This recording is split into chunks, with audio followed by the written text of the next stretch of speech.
ಆತ್ಮೀಯವಾದ ಸ್ವಾಗತ. ಈ ಸುಸಂದರ್ಭದ ಮತ್ತೊಂದು ವಿಶೇಷತೆ ಎಂದರೆ ನಮ್ಮ ಶಾಲೆಯು ಯಶಸ್ವಿಯಾಗಿ 24 ವರ್ಷಗಳನ್ನು ಪೂರೈಸಿ 25ನೇ ವರ್ಷಕ್ಕೆ ಪಾದಾರ್ಪಣೆಯನ್ನ ಮಾಡಿದ್ದು, ಅದ್ದೂರಿಯಾಗಿ ರಜತ ಮಹೋತ್ಸವವನ್ನು 1 ವರ್ಷಗಳ ಕಾಲ ಅಂದರೆ ಇಂದಿನಿಂದ 12/1/2025ರಿಂದ 12/1/2026ರವರೆಗೆ ಪ್ರತಿ ಮಾಸವೂ ನಿಸರ್ಗ ನಡೆದು ಬಂದ ಸಾರ್ಥಕತೆಯ ಸಿಂಹಾವಲೋಕನವನ್ನ ಮಾಡುತ್ತಾ ಸಮಾಜಕ್ಕೆ ಏನನ್ನ ಕೊಡುಗೆಯಾಗಿ ನೀಡಿದೆ ಎಂದು ಅವಲೋಕಿಸುತ್ತಾ ವಿಭಿನ್ನ ರೀತಿಯಲ್ಲಿ ಕಾರ್ಯಕ್ರಮಗಳನ್ನು ಆಯೋಜನೆ ಮಾಡಲಾಗುತ್ತಿದೆ. ಇದಕ್ಕೆ ರೂಪುರೇಷೆಗಳು ಸಿದ್ಧವಾಗಿದ್ದು ಎಲ್ಲರೂ ಸಕ್ರಿಯವಾಗಿ ರಜತ ಮಹೋತ್ಸವ ವರ್ಷದಲ್ಲಿ ಪಾಲ್ಗೊಳ್ಳೋಣ ಎಂದು ಹೇಳುತ್ತಾ ರಜತ ಮಹೋತ್ಸವ ವರ್ಷದ ನಿಸರ್ಗೋತ್ಸವ ಶಿಶಿರಕ್ಕೆ ಆಗಮಿಸಿರುವ ಎಲ್ಲ ಸಹೃದಯಗಳಿಗೆ ಹೃತ್ಪೂರ್ವಕವಾದ ಸ್ವಾಗತವನ್ನು ಬಯಸುತ್ತಿದ್ದೇನೆ. ನಮ್ಮ ಭಾರತೀಯ ಹಿಂದೂ ಸನಾತನ ಸಂಸ್ಕೃತಿಯ ಪ್ರಕಾರ ಯಾವುದೇ ಒಂದು ಕಾರ್ಯಕ್ರಮ ನಿರ್ವಿಘ್ನವಾಗಿ ಯಶಸ್ವಿಯಾಗಬೇಕಾದರೆ ದೇವರ ಅನುಗ್ರಹ ಅತಿ ಅವಶ್ಯಕ.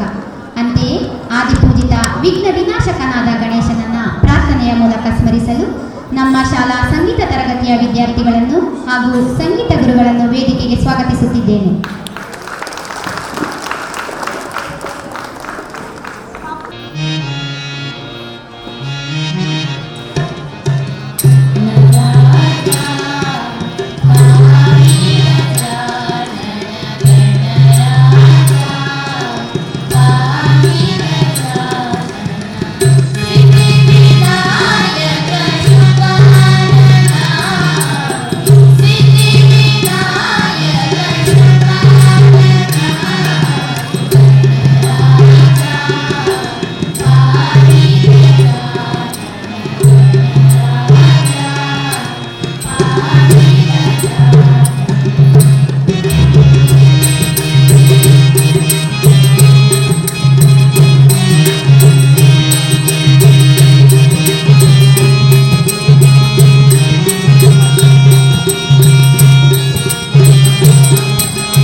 ಆಗಮಿಸಿರುವ ಎಲ್ಲ ಸಹೃದಯಗಳನ್ನು ಸ್ವಾಗತಿಸಲು ಸಹೋದ್ಯೋಗಿ ಮಿತ್ರರಾದ ಶ್ರೀಮತಿ ಕಲ್ಪನರವರನ್ನ ವೇದಿಕೆಗೆ ಸ್ವಾಗತಿಸುತ್ತಿದ್ದೇನೆ. ಶ್ರೀಯುತ ಡಾಕ್ಟರ್ ರಾವಿ ಜಹಾಗೀರದಾರರವರಿಗೆ ಶಾಲೆಯ ಪರವಾಗಿ ಹಾಗೂ ನಿಮ್ಮೆಲ್ಲರ ಪರವಾಗಿ ಹೃತ್ಪೂರ್ವಕ ಸ್ವಾಗತವನ್ನು ಕೋರುತ್ತಿದ್ದೇನೆ.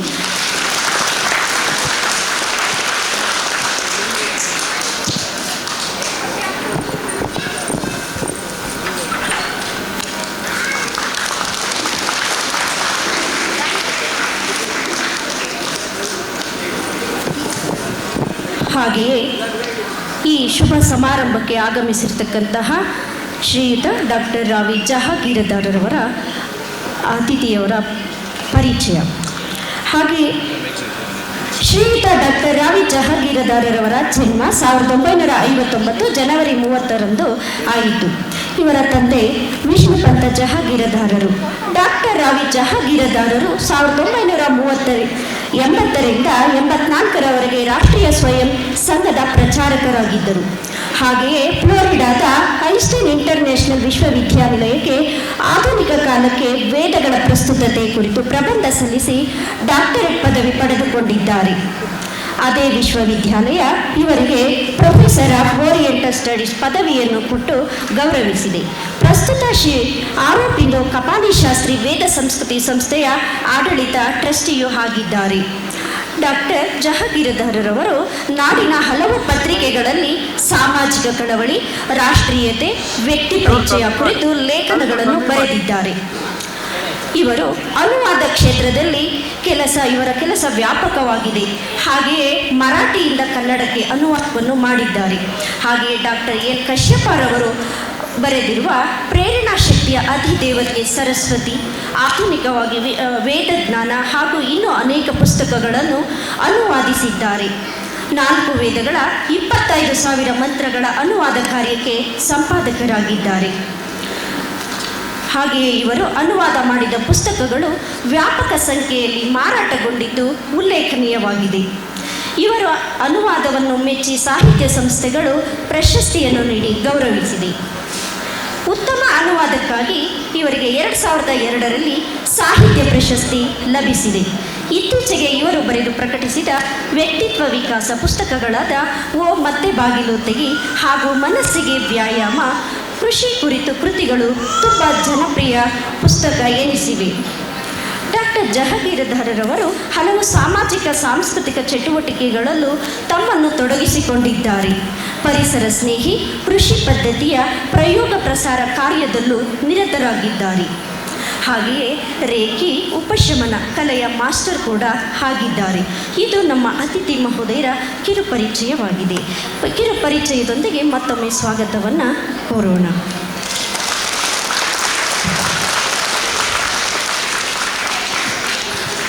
ಈ ಶುಭ ಸಂದರ್ಭದಲ್ಲಿ ನಮ್ಮ ಶಾಲೆಯ ಆಧಾರ ಸ್ತಂಭದಂತಿರುವ ಶ್ರೀಯುತ ಡಾಕ್ಟರ್ ಉದಯರತ್ನಕುಮಾರ್ ಸರ್ ಅವರಿಗೂ ಶಾಲಾ ಹಾಗೂ ನಿಮ್ಮೆಲ್ಲರ ಪರವಾಗಿ ಹೃತ್ಪೂರ್ವಕ ಸ್ವಾಗತವನ್ನು ಬಯಸುತ್ತಿದ್ದೇನೆ.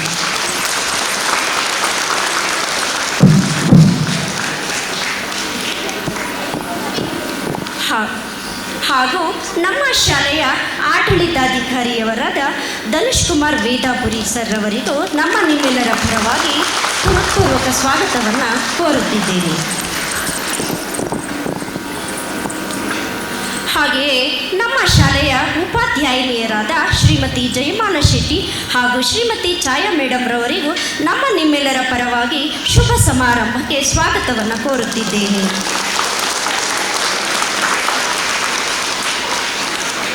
ಹಾಗೂ ಬಹುಮುಖ ಪ್ರತಿಭೆಗಳನ್ನು ಹೊಂದಿದ ಶಾಲೆಯ ಎಲ್ಲ ಕಾರ್ಯಕ್ರಮಗಳನ್ನು ಪ್ರೀತಿ ಮತ್ತು ಉತ್ಸಾಹದಿಂದ ಮಾಡುವ ಎಲ್ಲ ಶಿಕ್ಷಕ ವೃಂದದವರಿಗೂ ನಿಮ್ಮೆಲ್ಲರ ಪರವಾಗಿ ಶಾಲಾ ವಾರ್ಷಿಕೋತ್ಸವಕ್ಕೆ ಸ್ವಾಗತವನ್ನು ಕೋರುತ್ತಿದ್ದೇನೆ.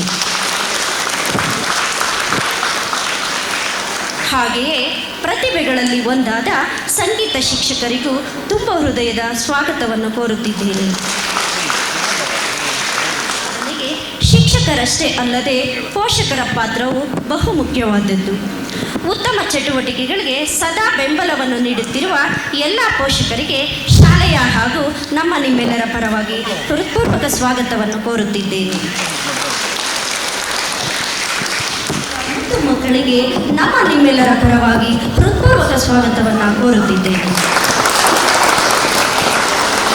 ಸಹಕರಿಸುತ್ತಿರುವ ಎಲ್ಲ ಸಿಬ್ಬಂದಿ ವರ್ಗದವರಿಗೂ ಹಾಗೂ ಆರಕ್ಷಕದವರಿಗೂ ಹಾಗೂ ಛಾಯಾಗ್ರಾಹಕರಿಗೂ ಹಾಗೂ ನೆರೆಹೊರೆಯ ಶಾಲೆಯಿಂದ ಆಗಮಿಸಿರುವ ಮುಖ್ಯಸ್ಥರಿಗೂ ನಮ್ಮ ನಿಮ್ಮೆಲ್ಲರ ಪರವಾಗಿ ಹೃತ್ಪೂರ್ವಕ ಸ್ವಾಗತವನ್ನು ಬಯಸುತ್ತಿದ್ದೇನೆ. ಹಾಗೆಯೇ ಈ ಒಂದು ಶುಭ ಸಂದರ್ಭದಲ್ಲಿ ಮುಖ್ಯವಾಗಿ ತಂತ್ರಾಂಶ ಪರದೆಯನ್ನು ಅಳವಡಿಸಿರುವ ಪ್ರಶಾಂತ್ ಹಾಗೂ ದೇವರಾಜ್ರವರಿಗೆ ಶಾಲೆಯ ಹಾಗೂ ನಮ್ಮ ನಿಮ್ಮೆಲ್ಲರ ಪರವಾಗಿ ಹೃತ್ಪೂರ್ವಕ ಸ್ವಾಗತವನ್ನು ಕೋರುತ್ತಿದ್ದೇನೆ. ಜೈ ಹಿಂದ್, ಜೈ ಕರ್ನಾಟಕ.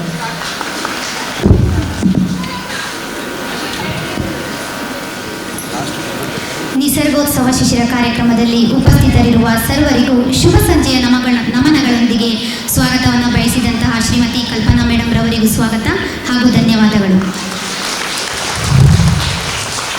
ಮುಸ್ಸಂಜೆಯ ಭಾಸ್ಕರನ ಈ ಬೆಳಕಲ್ಲಿ ಹೊನ್ನ ಕಳಸದಂತೆ ಕಂಗೊಳಿಸುತ್ತಿರುವ ಈ ವಾರ್ಷಿಕೋತ್ಸವದಲ್ಲಿ ಅವಿಸ್ಮರಣೀಯ ಕ್ಷಣಗಳಿಗೆ ಸಾಕ್ಷಿಯಾಗಲು ವೇದಿಕೆಯನ್ನು ಅಲಂಕರಿಸಿರುವ ಗಣ್ಯರು ಜ್ಯೋತಿ ಪ್ರಜ್ವಲನ ಮಾಡುವುದರ ಮೂಲಕ ಈ ರಜತ ಮಹೋತ್ಸವ ವರ್ಷಕ್ಕೆ ಶುಭಾರಂಭವನ್ನು ಮಾಡಬೇಕೆಂದು ಮನವಿ ಮಾಡಿಕೊಳ್ಳುತ್ತಿದ್ದೇನೆ.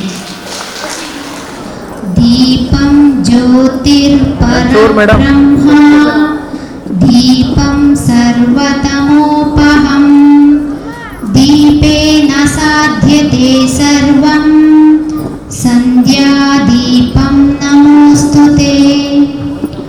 ಓಂ ಅಗ್ನಿಮೀಳೆ ಪುರೋಹಿತಂ ಯಜ್ಞಸ್ಯ ದೇವಂ ಋತ್ವಿಜಂ ಹೋತಾರಂ ರತ್ನಧಾತಮಂ ಅಗ್ನಿಃ ಪೂರ್ವೇಭಿಃ ಋಷಿಭಿಃ ಈಡ್ಯೋ ನೂತನೈಃ ಉತ ಸ ದೇವಾನೇಹ ವಕ್ಷತಿ ಅಗ್ನಿನಾರಹಿಂ ಅಶ್ನವತ್ ಪೋಷಮೇವಾ ದಿವೇ ದಿವೇ ಯಶಸಂ ವೀರವತ್ತಮಂ ಅಗ್ನೇಯಂ ಯಜ್ಞಮಧ್ವರಂ ವಿಶ್ವತಃ ಪರಿಭೂರಸಿ ಸ ಇತ್ ದೇವೇಶು ಗಚ್ಚತಿ. ಜ್ಯೋತಿ ಪ್ರಜ್ವಲನ ಮಾಡುವುದರ ಮೂಲಕ ಈ ಶುಭಗಳಿಗೆ ಶುಭಾರಂಭ ಮಾಡಿದಂತಹ ಎಲ್ಲರಿಗೂ ಹೃತ್ಪೂರ್ವಕವಾದ ಧನ್ಯವಾದಗಳು.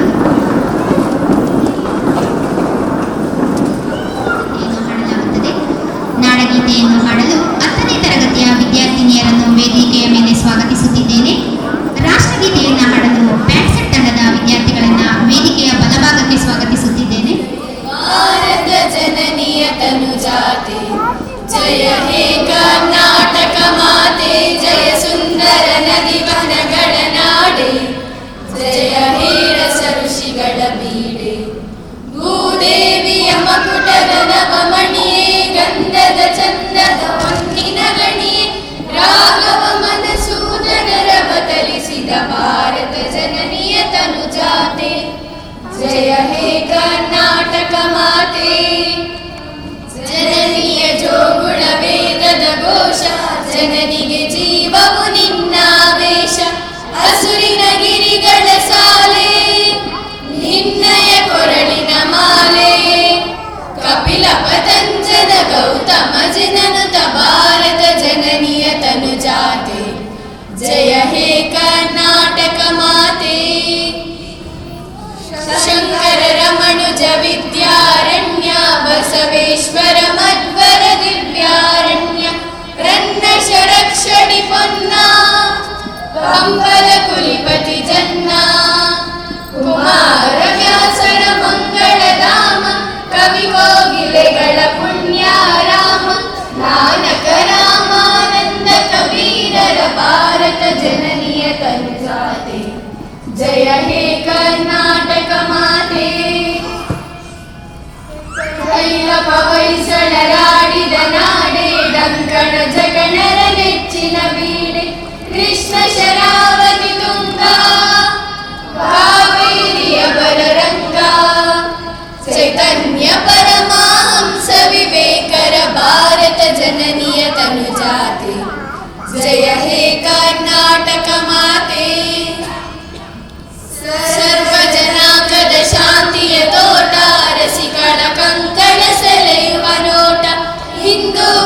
ಕ್ರೈಸ್ತ ಮುಸಲ್ಮಾನ ಪಾರಸೀಕ ಜೈನರುದ್ಯಾನ ಜನಗಣ ಹೋಲುವ ದೊರೆಗಳ ಧಾಮ ಗಾಯಕ ವೈರಿಕರ ರಾಮ ಕನ್ನಡ ನುಡಿ ಕುಣಿದಾಡುವ ಗೇಹ ಕನ್ನಡ ತಾಯಿಯ ಮಕ್ಕಳ ದೇಹ ಜೈ ಭಾರತ ಜನನಿಯ ತನು ಜಾತಿ ಜಯ ಹೇ ಕರ್ನಾಟಕ ಮಾತೆ ಜಯ ಹೇ ಕರ್ನಾಟಕ ಮಾತೆ ಜಯ ಹೇ ಕರ್ನಾಟಕ ಮಾತೆ.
ವೇದಿಕೆಯನ್ನು ಅಲಂಕರಿಸಿರುವ ಗಣ್ಯರು ವೇದಿಕೆಯ ಬಲಭಾಗದಲ್ಲಿ ಕುಳಿತು ಪರದೆಯಲ್ಲಿ ಬಿತ್ತರವಾಗುವಂತಹ ಚಿತ್ರಗಳನ್ನು ವೀಕ್ಷಿಸಬೇಕು ಅಂತ ಮನವಿ ಮಾಡಿಕೊಳ್ತಾ ಇದ್ದೇನೆ.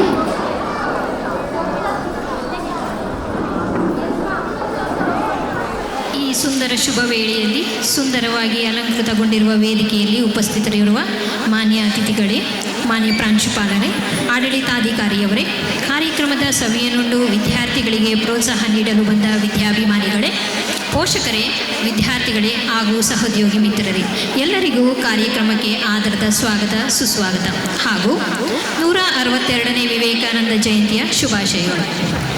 ಜೀವನದಲ್ಲಿ ಸವಾಲುಗಳು ನೂರಾರು, ಸವಾಲಿಗೆ ತಕ್ಕಂಥ ಬದಲಾವಣೆ ಅನಿವಾರ್ಯ. ಶೈಕ್ಷಣಿಕ ಪ್ರಗತಿಗೆ ರೂಪಿಸುವ ಯೋಜನೆ ಚಿಂತನಾತ್ಮಕವಾಗಿರಬೇಕು, ಅಪೂರ್ವವಾಗಿರಬೇಕು ಎಂಬ ಆದರ್ಶದ ಅರಿಕಾರ ನಿರಂತರ ಚಿಂತನಾಶೀಲ ವ್ಯಕ್ತಿ ನಮ್ಮ ಸಂಸ್ಥೆ ಕಂಡ ಶಕ್ತಿ ನಮ್ಮ ಪ್ರಾಂಶುಪಾಲರು ಡಾಕ್ಟರ್ ಉದಯ ರತ್ನಕುಮಾರ್ ಸರ್ ಅವರು. ಇವರ ಮಾರ್ಗದರ್ಶನದಲ್ಲಿ ಇಂದು ರಜತ ಮಹೋತ್ಸವ ವರ್ಷಾಚರಣೆಯನ್ನು ತಮ್ಮೆಲ್ಲರೊಂದಿಗೆ ಆಚರಿಸಲು ಬಹಳ ಸಂತೋಷವಾಗುತ್ತಿದೆ. 25ನೇ ವರ್ಷಾಚರಣೆಯನ್ನು ಸಾರ್ಥಕ್ಯ ಎಂಬ ಅತ್ಯದ್ಭುತ ಶೀರ್ಷಿಕೆಯಡಿಯಲ್ಲಿ ನಿಸರ್ಗೋತ್ಸವ ಶಿಶಿರ 2025ರಲ್ಲೂ ತಮ್ಮೆಲ್ಲರ ಸಮ್ಮುಖದಲ್ಲಿ ಆಚರಿಸುತ್ತಿರುವುದು ಸಂತೋಷದ ಸಂಗತಿಯಾಗಿದೆ. ನಿಸರ್ಗ ವಿದ್ಯಾನಿಕೇತನವು ಶೈಕ್ಷಣಿಕ, ಸಾಂಸ್ಕೃತಿಕ ಹಾಗೂ ಸಮಗ್ರ ಸಾಧನೆಯತ್ತ ಹೆಜ್ಜೆಯನ್ನಿಟ್ಟು ಮುನ್ನುಗ್ಗುತ್ತಿದೆ. 25ನೇ ವರ್ಷದ ಆಚರಣೆಯಲ್ಲಿರುವ ನಾವು ನಮ್ಮ ಶಾಲೆಯಲ್ಲಿ ಕಲಿಯುತ್ತಿರುವ ಮಕ್ಕಳಿಗೆ ಸಂಸ್ಕಾರ, ಸಂಸ್ಕೃತಿ, ಸಜ್ಜನಿಕೆಯನ್ನು ಕಲಿಸುವುದಲ್ಲದೆ ಜೀವನದ ಮೌಲ್ಯಗಳನ್ನು ತಿಳಿಸುತ್ತಿರುವುದು ವಿಶೇಷ. ನಮ್ಮ ಶಾಲೆಯತ್ತ ಮುಖ ಮಾಡಿ ಬರುತ್ತಿರುವ ಎಲ್ಲ ವಿದ್ಯಾರ್ಥಿಗಳನ್ನು ಸ್ವಾಗತಿಸುತ್ತಾ 2024-25ರ ಶಾಲಾ ವಾರ್ಷಿಕ ವರದಿಯನ್ನು ತಮ್ಮೆಲ್ಲರ ಮುಂದೆ ಸಂಕ್ಷಿಪ್ತವಾಗಿ ತಿಳಿಸಲು ಇಚ್ಛಿಸುತ್ತೇನೆ. 20/5/2024ರಂದು 2024-25ನೇ ಶೈಕ್ಷಣಿಕ ವರ್ಷವನ್ನು ಪ್ರಾರಂಭಿಸಲಾಯಿತು. ದಿನಾಂಕ 31/5/2024ರಂದು ಅಕ್ಷರಾಭ್ಯಾಸ ಕಾರ್ಯಕ್ರಮವನ್ನು ಪೂರ್ವ ಪ್ರಾಥಮಿಕ ವಿಭಾಗಕ್ಕೆ ದಾಖಲಾದಂತಹ ಪುಟಾಣಿ ಮಕ್ಕಳಿಗೆ ಶಾರದಾ ದೇವಿಯ ಅನುಗ್ರಹದೊಂದಿಗೆ ಬಹಳ ಶಾಸ್ತ್ರೋಕ್ತವಾಗಿ ಓಂ ಎಂದು ಬರೆಸುವ ಮೂಲಕ ಮಕ್ಕಳ ವಿದ್ಯಾಭ್ಯಾಸಕ್ಕೆ ಚಾಲನೆ ನೀಡಲಾಯಿತು. ಜೂನ್ 5, 2024 ವಿಶ್ವ ಪರಿಸರ ದಿನದಂದು ನಮ್ಮ ಶಾಲೆಯ ಆವರಣವನ್ನು ಸುತ್ತಮುತ್ತಲಿನ ಜಾಗವನ್ನು ಸ್ವಚ್ಛಗೊಳಿಸಲಾಯಿತು ಹಾಗೂ ರಸಪ್ರಶ್ನೆ ಕಾರ್ಯಕ್ರಮವನ್ನು ಹಮ್ಮಿಕೊಂಡು ವಿದ್ಯಾರ್ಥಿಗಳಿಗೆ ಪರಿಸರದ ಬಗ್ಗೆ ಅರಿವು ಮೂಡಿಸಲಾಯಿತು. ದಿನಾಂಕ 19/6/2024 ಶಾಲಾ ವಿದ್ಯಾರ್ಥಿಗಳ ಚುನಾವಣೆ ಪ್ರಕ್ರಿಯೆ ನಡೆಸಲಾಯಿತು. ವಿದ್ಯಾರ್ಥಿಗಳಿಗೆ ಚುನಾವಣಾ ರೀತಿ ನೀತಿ ಪ್ರಕ್ರಿಯೆಗಳೆಲ್ಲವನ್ನು ಸಂಕ್ಷಿಪ್ತವಾಗಿ ತಿಳಿಸಲಾಯಿತು. ವಿದ್ಯಾರ್ಥಿಗಳು ಡಿಜಿಟಲ್ ಮತದಾನದ ಮೂಲಕ ನಾಯಕರನ್ನು ಆಯ್ಕೆ ಮಾಡುವ ಪ್ರಕ್ರಿಯೆ ಸುಮಾರು 3 ವರ್ಷಗಳಿಂದ ಜಾರಿಯಲ್ಲಿದೆ. ದಿನಾಂಕ 20/6/2024 ಶಾಲಾ ಚುನಾವಣೆಯಲ್ಲಿ ಆಯ್ಕೆಯಾದ ವಿದ್ಯಾರ್ಥಿಗಳು ಎಲ್ಲರ ಸಮ್ಮುಖದಲ್ಲಿ ಪ್ರಮಾಣ ವಚನವನ್ನು ಸ್ವೀಕರಿಸಿ ಪ್ರಾಂಶುಪಾಲರಿಂದ ಪ್ರಮಾಣ ಪತ್ರವನ್ನು ಸ್ವೀಕರಿಸಿದರು. ದಿನಾಂಕ 21 ಜೂನ್ 2024 ಅಂತಾರಾಷ್ಟ್ರೀಯ ಯೋಗ ದಿನಾಚರಣೆಯನ್ನು ಆಚರಿಸಲಾಯಿತು. ವಿದ್ಯಾರ್ಥಿಗಳು ಬಹಳ ಉತ್ಸಾಹದಿಂದ 21 ಬಾರಿ ಸೂರ್ಯ ನಮಸ್ಕಾರ ಮಾಡಿ ತದನಂತರದಲ್ಲಿ ಧ್ಯಾನ ಮಾಡಿ ದೈಹಿಕ ಹಾಗೂ ಮಾನಸಿಕ ಆರೋಗ್ಯದ ಬಗ್ಗೆ ಕಾಳಜಿ ನೀಡಬೇಕೆಂಬ ಸತ್ಯವನ್ನು ಅರಿಯಲಾಯಿತು. ಅದೇ ದಿನದಂದು ಹಲವು ಕೂಟಗಳ ಉದ್ಘಾಟನಾ ಸಮಾರಂಭವು ನೆರವೇರಿತು. ದಿನಾಂಕ 24/6/2024 28/6/2024 ತರಕಾರಿಗಳು ಮತ್ತು ಹಣ್ಣುಗಳ ವಾರವೆಂದು ಆಚರಿಸಲಾಯಿತು. ತರಗತಿವಾರು ವಿದ್ಯಾರ್ಥಿಗಳು ಹಣ್ಣು ಮತ್ತು ತರಕಾರಿಗಳನ್ನು ಪ್ರದರ್ಶಿಸಿ ಅದರಿಂದ ಆಗುವ ಉಪಯೋಗಗಳ ಬಗ್ಗೆ ಮಾಹಿತಿ ಪಡೆದರು ಹಾಗೂ ಪ್ರತಿದಿನದ ಆಹಾರದಲ್ಲಿ ತರಕಾರಿ ಮತ್ತು ಹಣ್ಣುಗಳನ್ನು ಸೇವಿಸುವಂತೆ ತಿಳಿಸಲಾಯಿತು. ಜುಲೈ 1, 2024 ರಾಷ್ಟ್ರೀಯ ವೈದ್ಯರ ದಿನವನ್ನು ಆಚರಿಸಲಾಯಿತು. ಅನಾರೋಗ್ಯಕ್ಕೆ ಮದ್ದು ನೀಡಿ ಗುಣಪಡಿಸುವ ವೈದ್ಯರನ್ನು ನೆನೆಯುವುದು ನಮ್ಮ ಕರ್ತವ್ಯ. ಹಾಗಾಗಿ ಶಿಕ್ಷಕರು ಮತ್ತು ವಿದ್ಯಾರ್ಥಿಗಳು ಸುತ್ತಮುತ್ತಲಿನ ಆಸ್ಪತ್ರೆ ಹಾಗೂ ಆರೋಗ್ಯ ಕೇಂದ್ರಗಳಿಗೆ ಭೇಟಿ ನೀಡಿ ವೈದ್ಯರಿಗೆ ಕೃತಜ್ಞತೆಯನ್ನು ಸಲ್ಲಿಸಿದರು. ಶಾಲೆಯಲ್ಲಿ ವಿದ್ಯಾರ್ಥಿಗಳು ಕಿರುನಾಟಕವನ್ನು ಪ್ರದರ್ಶಿಸಿ ಪ್ರಥಮ ಚಿಕಿತ್ಸೆಯ ಬಗ್ಗೆ ತಿಳುವಳಿಕೆ ಮೂಡಿಸಿದರು. ದಿನಾಂಕ 8/7/2024 ವಿದ್ಯಾರ್ಥಿಗಳ ಸರ್ವತೋನ್ಮುಖ ಬೆಳವಣಿಗೆಗಾಗಿ ಶೈಕ್ಷಣಿಕ ಪ್ರವಾಸವನ್ನು ಪೂರ್ವ ಪ್ರಾಥಮಿಕ ವಿಭಾಗದ ಮಕ್ಕಳಿಗೆ ಹಮ್ಮಿಕೊಂಡು ವಿದ್ಯಾರ್ಥಿಗಳನ್ನು ಜೆಪಿ ಉದ್ಯಾನವನಕ್ಕೆ ಕರೆದೊಯ್ಯಲಾಗಿತ್ತು. ದಿನಾಂಕ 20/7/2024 ಪೋಷಕರ ಸಾಮಾನ್ಯ ಸಭೆಯನ್ನು ಹಮ್ಮಿಕೊಳ್ಳಲಾಗಿತ್ತು. ಸಭೆಯಲ್ಲಿ ಮಗುವಿನ ಸಮಗ್ರ ಬೆಳವಣಿಗೆಗಾಗಿ ಎಲ್ಲರೂ ಒಟ್ಟಾಗಿ ನಿಂತು ಶ್ರಮಿಸಬೇಕೆಂದು ತಿಳಿಸಲಾಯಿತು. ವಿದ್ಯಾರ್ಥಿಗಳ ಸಾಮರ್ಥ್ಯ ಮತ್ತು ದೌರ್ಬಲ್ಯಗಳನ್ನು ಗುರುತಿಸುವಲ್ಲಿ ಶಿಕ್ಷಕರ ಹಾಗೂ ಪೋಷಕರ ಪಾತ್ರದ ಬಗ್ಗೆ ಚರ್ಚಿಸಲಾಯಿತು ಹಾಗೂ ವಿದ್ಯಾರ್ಥಿಗಳ ಏಳಿಗೆಗಾಗಿ ಎಲ್ಲರೂ ಒಟ್ಟಾಗಿ ಕೆಲಸ ಮಾಡುವುದರ ಬಗ್ಗೆ ಪ್ರಾಂಶುಪಾಲರು ತಿಳಿಸಿದರು. ದಿನಾಂಕ 21/7/2024 ಗುರುಪೂರ್ಣಿಮೆಯನ್ನು ಶ್ರೀಪಾದ ಭಕ್ತಿ ವೇದಾಂತ ದಂಡಿ ಮಹಾರಾಜ್ರವರ ಮಾರ್ಗದರ್ಶನದಲ್ಲಿ ಆಚರಿಸಲಾಯಿತು. ಎಲ್ಲ ವಿದ್ಯಾರ್ಥಿಗಳು ತಮ್ಮ ತಾಯಂದಿರ ಪಾದ ಸ್ಪರ್ಶಿಸಿ ಪಾದಪೂಜೆಯನ್ನು ಮಾಡುವುದರ ಮೂಲಕ ನಮನ ಸಲ್ಲಿಸಿದರು. ದಿನಾಂಕ 26/7/2024 ಕಾರ್ಗಿಲ್ ವಿಜಯ ದಿವಸವನ್ನು ಆಚರಿಸಲಾಯಿತು. ಭಾರತೀಯರು ಎಂದೂ ಮರೆಯಲಾಗದ ದಿನವೂ ಇದಾಗಿದ್ದು ಅದೆಷ್ಟೋ ಭಾರತದ ಸೈನಿಕರು ಕಾರ್ಗಿಲ್ ಯುದ್ಧದಲ್ಲಿ ತಮ್ಮ ಜೀವ ಮತ್ತು ಜೀವನವನ್ನು ಪಣಕ್ಕಿಟ್ಟು ಹೋರಾಡಿ ಮಡಿದ ವೀರ ಯೋಧರ ಬಗ್ಗೆ ವಿದ್ಯಾರ್ಥಿಗಳಿಗೆ ತಿಳಿಸಿ ಮಕ್ಕಳಲ್ಲಿ ದೇಶಾಭಿಮಾನವು ಹೆಚ್ಚುವಂತೆ ಮಾಡಲಾಯಿತು. ದಿನಾಂಕ 27/7/2024 ಶಾಲೆಯಲ್ಲಿ ಪ್ರತಿಭಾ ಪ್ರದರ್ಶನ ಕಾರ್ಯಕ್ರಮವನ್ನು ಏರ್ಪಡಿಸಲಾಗಿತ್ತು. ಮಕ್ಕಳಲ್ಲಿ ಹುದುಗಿರುವ ಪ್ರತಿಭೆಯನ್ನು ಗುರುತಿಸಿ ಅದಕ್ಕೆ ಸರಿಯಾದ ಮಾರ್ಗದರ್ಶನ ನೀಡುವುದು ನಮ್ಮೆಲ್ಲರ ಕರ್ತವ್ಯ. ಮಕ್ಕಳ ಪ್ರತಿಭೆಯನ್ನು ಹೊರತರಲು ಆಯೋಜಿಸಿದಂತಹ ಕಾರ್ಯಕ್ರಮವು ಇದಾಗಿತ್ತು. ದಿನಾಂಕ 5/8/2024 10/8/2024 ವಿಜ್ಞಾನಿಗಳ ವಾರವನ್ನು ಆಚರಿಸಲಾಯಿತು. ವಿದ್ಯಾರ್ಥಿಗಳು ಭಾರತೀಯ ಹಾಗೂ ಇತರ ವಿಜ್ಞಾನಿಗಳ ಬಗ್ಗೆ ಮಾಹಿತಿ ಕಲೆ ಹಾಕಿ ವಿದ್ಯಾರ್ಥಿ ಸಮೂಹದ ಮುಂದೆ ವಿಚಾರ ವಿನಿಮಯ ಮಾಡಿಕೊಂಡು ವಾರಾಂತ್ಯದಲ್ಲಿ ವಿಜ್ಞಾನಿಗಳ ಭಾವಚಿತ್ರಗಳ ಪ್ರದರ್ಶನವನ್ನು ಮಾಡಲಾಯಿತು. ದಿನಾಂಕ 6/8/2024 ಮತ್ತು 8/8/2024 ವಿದ್ಯಾರ್ಥಿಗಳ ಸರ್ವತೋನ್ಮುಖ ಬೆಳವಣಿಗೆಗಾಗಿ ಶೈಕ್ಷಣಿಕ ಪ್ರವಾಸವನ್ನು ಕೈಗೊಳ್ಳಲಾಗಿದ್ದು ಕಿರಿಯ ಪ್ರಾಥಮಿಕ ವಿಭಾಗದ ಮಕ್ಕಳನ್ನು ಜೆಪಿ ಉದ್ಯಾನವನ ಹಾಗೂ PFA wild life rescue and conservation ಸೆಂಟರ್ಗೆ ಕರೆದೊಯ್ಯಲಾಗಿದ್ದು ಪ್ರಾಣಿಗಳ ಬಗ್ಗೆ ಹಾಗೂ ಅವುಗಳ ರಕ್ಷಣೆಯ ಬಗ್ಗೆ ಮಕ್ಕಳಿಗೆ ಮಾರ್ಗದರ್ಶನ ನೀಡಲಾಯಿತು. ಆಗಸ್ಟ್ 15, 2024 78ನೇ ಸ್ವಾತಂತ್ರ್ಯ ದಿನಾಚರಣೆಯನ್ನು ಆಚರಿಸಲಾಯಿತು. ಮುಖ್ಯ ಅತಿಥಿಗಳಾಗಿ ಶ್ರೀಯುತ ಶ್ರೀಕಾಂತ್ ಶರ್ಮಾರವರು ತ್ರಿವರ್ಣ ಧ್ವಜಾರೋಹಣ ಮಾಡಿದರು. ಕಾರ್ಯಕ್ರಮಕ್ಕೆ ಆಗಮಿಸಿದ್ದ ಎಲ್ಲರೂ ರಾಷ್ಟ್ರಗೀತೆಯನ್ನು ಹಾಡುವುದರ ಮೂಲಕ ದೇಶಕ್ಕೆ ನಮನ ಸಲ್ಲಿಸಿದರು. ನಂತರದಲ್ಲಿ ವಿವಿಧ ಸಾಂಸ್ಕೃತಿಕ ಕಾರ್ಯಕ್ರಮಗಳು ಪೋಷಕರ ಸಮ್ಮುಖದಲ್ಲಿ ವಿಜೃಂಭಣೆಯಿಂದ ನೆರವೇರಿದವು. ದಿನಾಂಕ 22/8/2024 5ರಿಂದ 8ನೇ ತರಗತಿಯವರೆಗೆ ಗಾಂಧಿ ಕೃಷಿ ವಿಜ್ಞಾನ ಕೇಂದ್ರಕ್ಕೆ ಶೈಕ್ಷಣಿಕ ಪ್ರವಾಸ ಕೈಗೊಳ್ಳಲಾಗಿದ್ದು, ವಿದ್ಯಾರ್ಥಿಗಳನ್ನು institute of baking technology and value addition, agricultural science museum ಮತ್ತು ಬೊಟಾನಿಕಲ್ ಗಾರ್ಡನ್ಗೆ ಕರೆದೊಯ್ದು ಎಲ್ಲದರ ಬಗ್ಗೆ ಮಾಹಿತಿಯನ್ನು ನೀಡಲಾಯಿತು. ದಿನಾಂಕ 26/8/2024 ನಿಸರ್ಗ ವಿದ್ಯಾನಿಕೇತನ ಶಾಲೆಯಲ್ಲಿ ಶ್ರೀಕೃಷ್ಣ ಜನ್ಮಾಷ್ಟಮಿಯನ್ನು ಆಚರಿಸಲಾಯಿತು. ವಿದ್ಯಾರ್ಥಿಗಳು ಶ್ರೀಕೃಷ್ಣರ ಅದೇ ರುಕ್ಮಿಣಿಯರ ವೇಷಧಾರಿಗಳಾಗಿ ಆಗಮಿಸಿ ಶಾಲೆಯನ್ನು ನಂದಗೋಕುಲದ ವಾತಾವರಣವನ್ನಾಗಿ ಸೃಷ್ಟಿಸಿದರು ಮತ್ತು ವಿದ್ಯಾರ್ಥಿಗಳು ಸಾಂಸ್ಕೃತಿಕ ಕಾರ್ಯಕ್ರಮವನ್ನು ನೀಡಿ ಮನರಂಜಿಸಿದರು. ನಮ್ಮ ದೇಶದ ಮೊದಲ ರಾಷ್ಟ್ರಪತಿಗಳಾದ ಶ್ರೀಯುತ ಡಾಕ್ಟರ್ ಸರ್ವೇಪಲ್ಲಿ ರಾಧಾಕೃಷ್ಣನ್ರವರ ಜನ್ಮದಿನವನ್ನು ಶಿಕ್ಷಕರ ದಿನವನ್ನಾಗಿ ಆಚರಿಸಲಾಯಿತು. ದಿನಾಂಕ 5/9/2024 ಶಾಲೆಯಲ್ಲಿ ಶಿಕ್ಷಕರ ದಿನಾಚರಣೆಯ ಅಂಗವಾಗಿ ವಿದ್ಯಾರ್ಥಿಗಳು ಶಿಕ್ಷಕರಿಗಾಗಿ ಕೆಲವು ಮನೋರಂಜನಾ ಚಟುವಟಿಕೆಗಳನ್ನು ಆಯೋಜಿಸಲಾಗಿತ್ತು ಮತ್ತು ಆಡಳಿತ ಮಂಡಳಿಯವರು ಶಿಕ್ಷಕರಿಗೆ ಉಡುಗೊರೆಯನ್ನು ನೀಡಿ ಶುಭ ಕೋರಿದರು. ದಿನಾಂಕ 7/9/2024 ನಿಸರ್ಗ ವಿದ್ಯಾನಿಕೇತನದ ಮಕ್ಕಳು ಸ್ವರ್ಣಗೌರಿ ಮತ್ತು ವಿದ್ಯಾಗಣಪತಿಯನ್ನು ಶಾಲೆಗೆ ಬರಮಾಡಿಕೊಂಡು 3 ದಿನಗಳ ಕಾಲ ಭಕ್ತಿಭಾವದಿಂದ ಪೂಜೆ ಸಲ್ಲಿಸಿ ಭಜನೆ ಮತ್ತು ಭಕ್ತಿಗೀತೆಗಳನ್ನು ಹಾಡಲಾಯಿತು. ದಿನಾಂಕ 9/9/2024 ತಾಯಿ ಗೌರಿ ಮತ್ತು ಗಣೇಶನನ್ನು ಬೀಳ್ಕೊಡುವ ಕಾರ್ಯಕ್ರಮವನ್ನು ಹಮ್ಮಿಕೊಳ್ಳಲಾಗಿತ್ತು.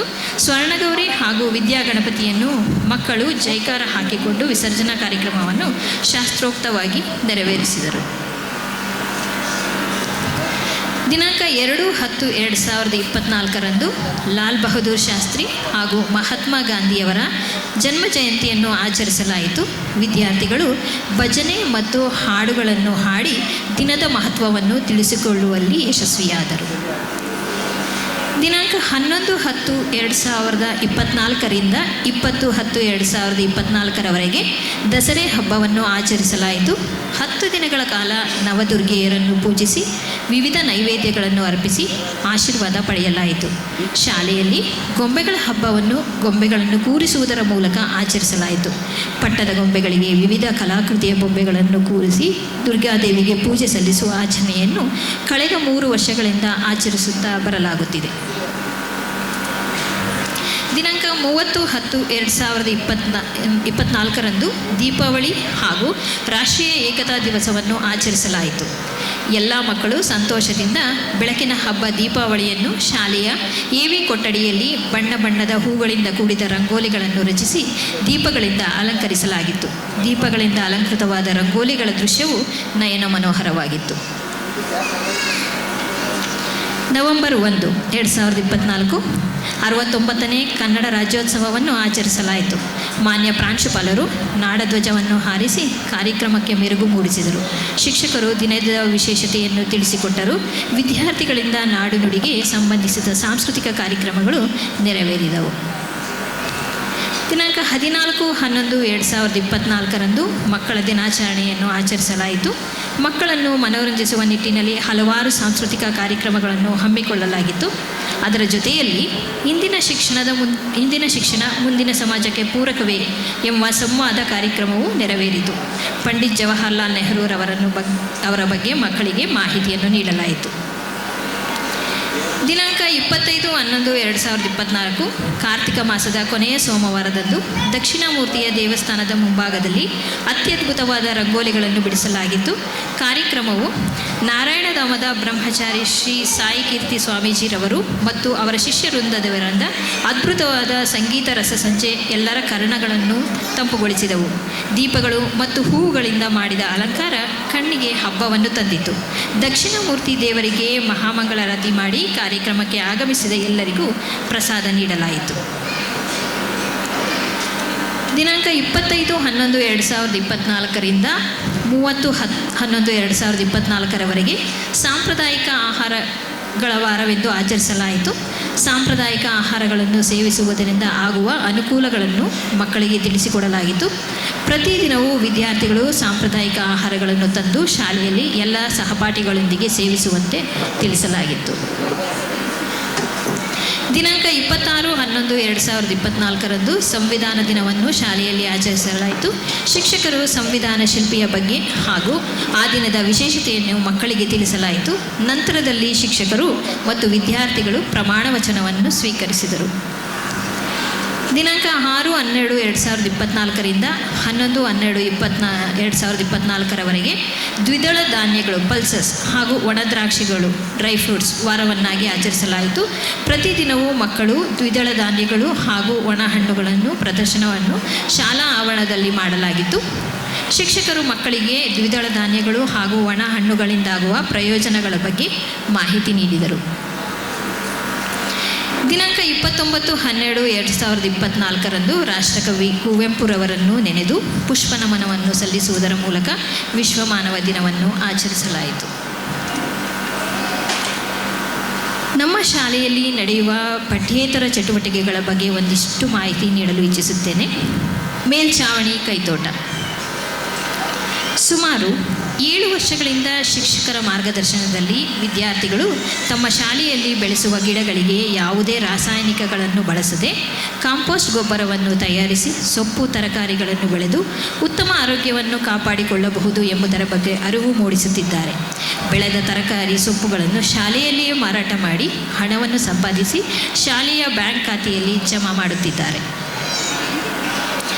ನಿಸರ್ಗ ವಿದ್ಯಾರ್ಥಿಗಳ ಸಹಕಾರ ಸಂಘ 2ನೇ ತರಗತಿಯಿಂದ 10ನೇ ತರಗತಿಯವರೆಗೆ ಸಾಕಷ್ಟು ವಿದ್ಯಾರ್ಥಿಗಳು ಉಳಿತಾಯ ಖಾತೆಯನ್ನು ಹೊಂದಿದ್ದು ಪೋಷಕರು ದೈನಂದಿನ ಖರ್ಚಿಗಾಗಿ ನೀಡುವ ಹಣವನ್ನು ಖಾತೆಗೆ ಜಮಾ ಮಾಡಿ ತಮ್ಮ ಉಳಿತಾಯದ ಹಣದಿಂದ 10% ಮಕ್ಕಳು ಶಾಲಾ ಶುಲ್ಕವನ್ನು ಭರಿಸುತ್ತಿರುವುದು ಹೆಮ್ಮೆಯ ವಿಷಯವಾಗಿದೆ.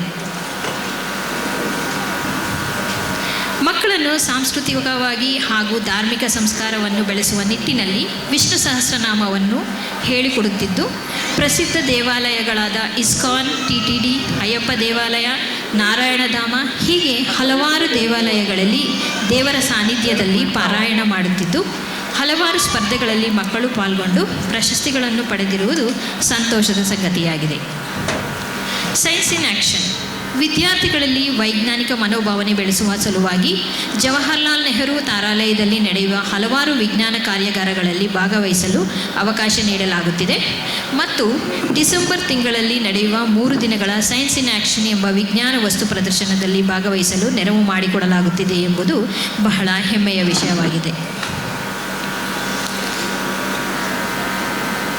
ಸಾರ್ವಜನಿಕ ಶಿಕ್ಷಣ ಇಲಾಖೆಯು ಆಯೋಜಿಸಿದ್ದ 2024-25ನೇ ಪ್ರತಿಭಾ ಕಾರಂಜಿಯಲ್ಲಿ ನಮ್ಮ ಶಾಲೆಯಿಂದ 29 ವಿದ್ಯಾರ್ಥಿಗಳು ಕ್ಲಸ್ಟರ್ ಮಟ್ಟದಲ್ಲಿ ಭಾಗವಹಿಸಿದ್ದು 14 ವಿದ್ಯಾರ್ಥಿಗಳು ಬಹುಮಾನವನ್ನು ಪಡೆದಿರುತ್ತಾರೆ.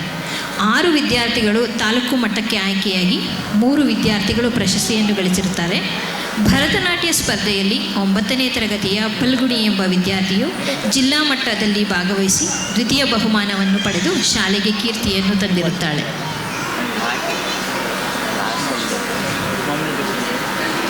ಎಜುಕೇಷನ್ ಟುಡೇ ಎಂಬ ಸಂಸ್ಥೆಯು ನಡೆಸಿದ 2024-25ನೇ ಸಾಲಿನ ವಿಭಿನ್ನ ಸಮೀಕ್ಷೆಯಲ್ಲಿ ಹೋಲಿಸ್ಟಿಕ್ ಎಜುಕೇಷನ್ ಎಂಬ ಆಯಾಮದಲ್ಲಿ ನಮ್ಮ ಶಾಲೆಯು ರಾಷ್ಟ್ರದಲ್ಲಿ ಪ್ರಥಮ ಸ್ಥಾನಕ್ಕೆ ಅರ್ಹರಾಗಿರುವುದು ಹೆಮ್ಮೆಯ ವಿಷಯ ಮತ್ತು FAP ಕರ್ನಾಟಕರವರ ಸಮೀಕ್ಷೆಯ ಪ್ರಕಾರ ನಿಸರ್ಗ ಶಾಲೆಯು ಎಕ್ಸಲೆನ್ಸ್ ಇನ್ ಸ್ಕೂಲ್ ವರ್ಕ್ ಎಂಬ ಆಯಾಮದಲ್ಲಿ ಬೆಸ್ಟ್ ಸ್ಕೂಲ್ ಎಂಬ ಪ್ರಶಸ್ತಿ ಪಡೆದಿರುವುದು ಮತ್ತೊಂದು ಸಂತೋಷದ ವಿಷಯವಾಗಿದೆ.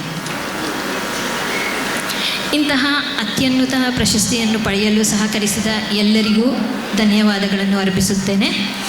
ನಮ್ಮ ಶಾಲೆಯನ್ನು ಗುರುತಿಸಿ ಗೌರವಿಸಿದ ಸಂಸ್ಥೆಗಳಿಗೆ ಆಡಳಿತ ಮಂಡಳಿ, ಬೋಧಕ ಮತ್ತು ಬೋಧಕೇತರ ವರ್ಗ ಹಾಗೂ ಎಲ್ಲ ಪೋಷಕರ ಪರವಾಗಿ ಈ ವೇದಿಕೆಯಲ್ಲಿ ಧನ್ಯವಾದಗಳನ್ನು ಅರ್ಪಿಸುತ್ತಿದ್ದೇನೆ.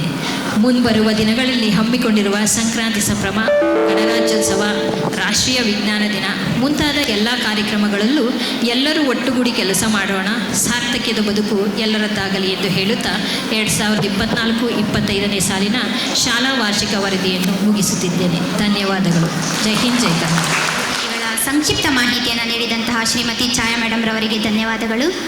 ಏಳಿರಿ, ಎದ್ದೇಳಿರಿ, ಎಚ್ಚರಗೊಳ್ಳಿರಿ, ಗುರಿ ಮುಟ್ಟುವ ತನಕ ನಿಲ್ಲದಿರಿ ಎಂಬ ಘೋಷವಾಕ್ಯದಂತೆ 2023-24ನೇ ಶೈಕ್ಷಣಿಕ ವರ್ಷದಲ್ಲಿ SSLC ಪರೀಕ್ಷೆಯಲ್ಲಿ ಉತ್ತಮ ಸಾಧನೆಯನ್ನು ಮಾಡಿರುವ ವಿದ್ಯಾರ್ಥಿಗಳಿಗೆ ಪ್ರತಿಭಾ ಪುರಸ್ಕಾರ ಕಾರ್ಯಕ್ರಮ. ಈ ಪ್ರತಿಭಾ ಪುರಸ್ಕಾರಕ್ಕೆ ಅರ್ಹರಾದವರ ಮಾಹಿತಿಯನ್ನು ನೀಡಲು ಶ್ರೀಮತಿ ಸೌಮ್ಯ ಮೇಡಮ್ ರವರನ್ನು ವೇದಿಕೆಗೆ ಸ್ವಾಗತಿಸುತ್ತಿದ್ದೇನೆ. Good evening to everyone. Honorable Chief Guest, respected Principal Sir, Administrative Officer, Headmistress, parents, teachers, non-teaching staff, and my dear students. As we all know, today we gathered here to celebrate our school 25th Nisargotsava. In this beautiful occasion, we came to an important part of this program, that is merit prize distribution. Before announce the achiever's name, first I would like to say thanks to our prize sponsors of this merit prize is Bhavani Shankar Rao family, Canada, and Yedushaila family from UK. Now I am very happy and proud to announce the 10th standard toppers of the academic year 2023 and 24 in this special event. Now I request our Honorable Chief Guest, Dr. Ravi Jahagiradara sir, please come forward and distribute the prizes to toppers. First, I would like to call upon the school topper Damini Suresh. Please come on the stage and receive the prize.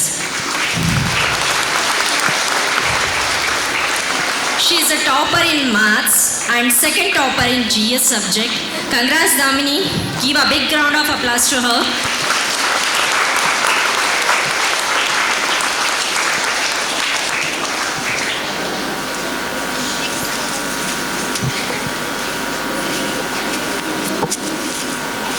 Thank you, Damini. Then second school topper, Navya KM, and she got a highest marks in Kannada and science. Second topper in maths. Congrats, Navya. Please come up on the stage and accept the prize.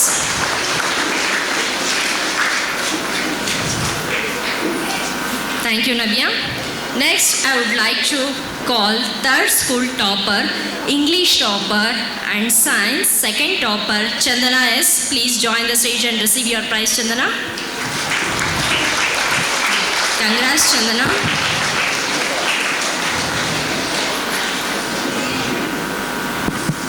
Thank you, Chandana. Thank you, sir, for encouraging our achievers.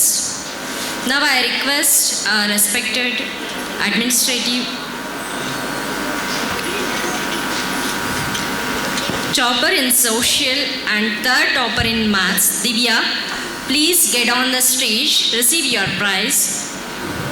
Audience, please put our hands together. Congrats, Divya.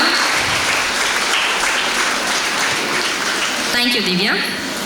Then Gokul, topper in Hindi subject, please come on the stage, receive the prize, Gokul. Congratulations.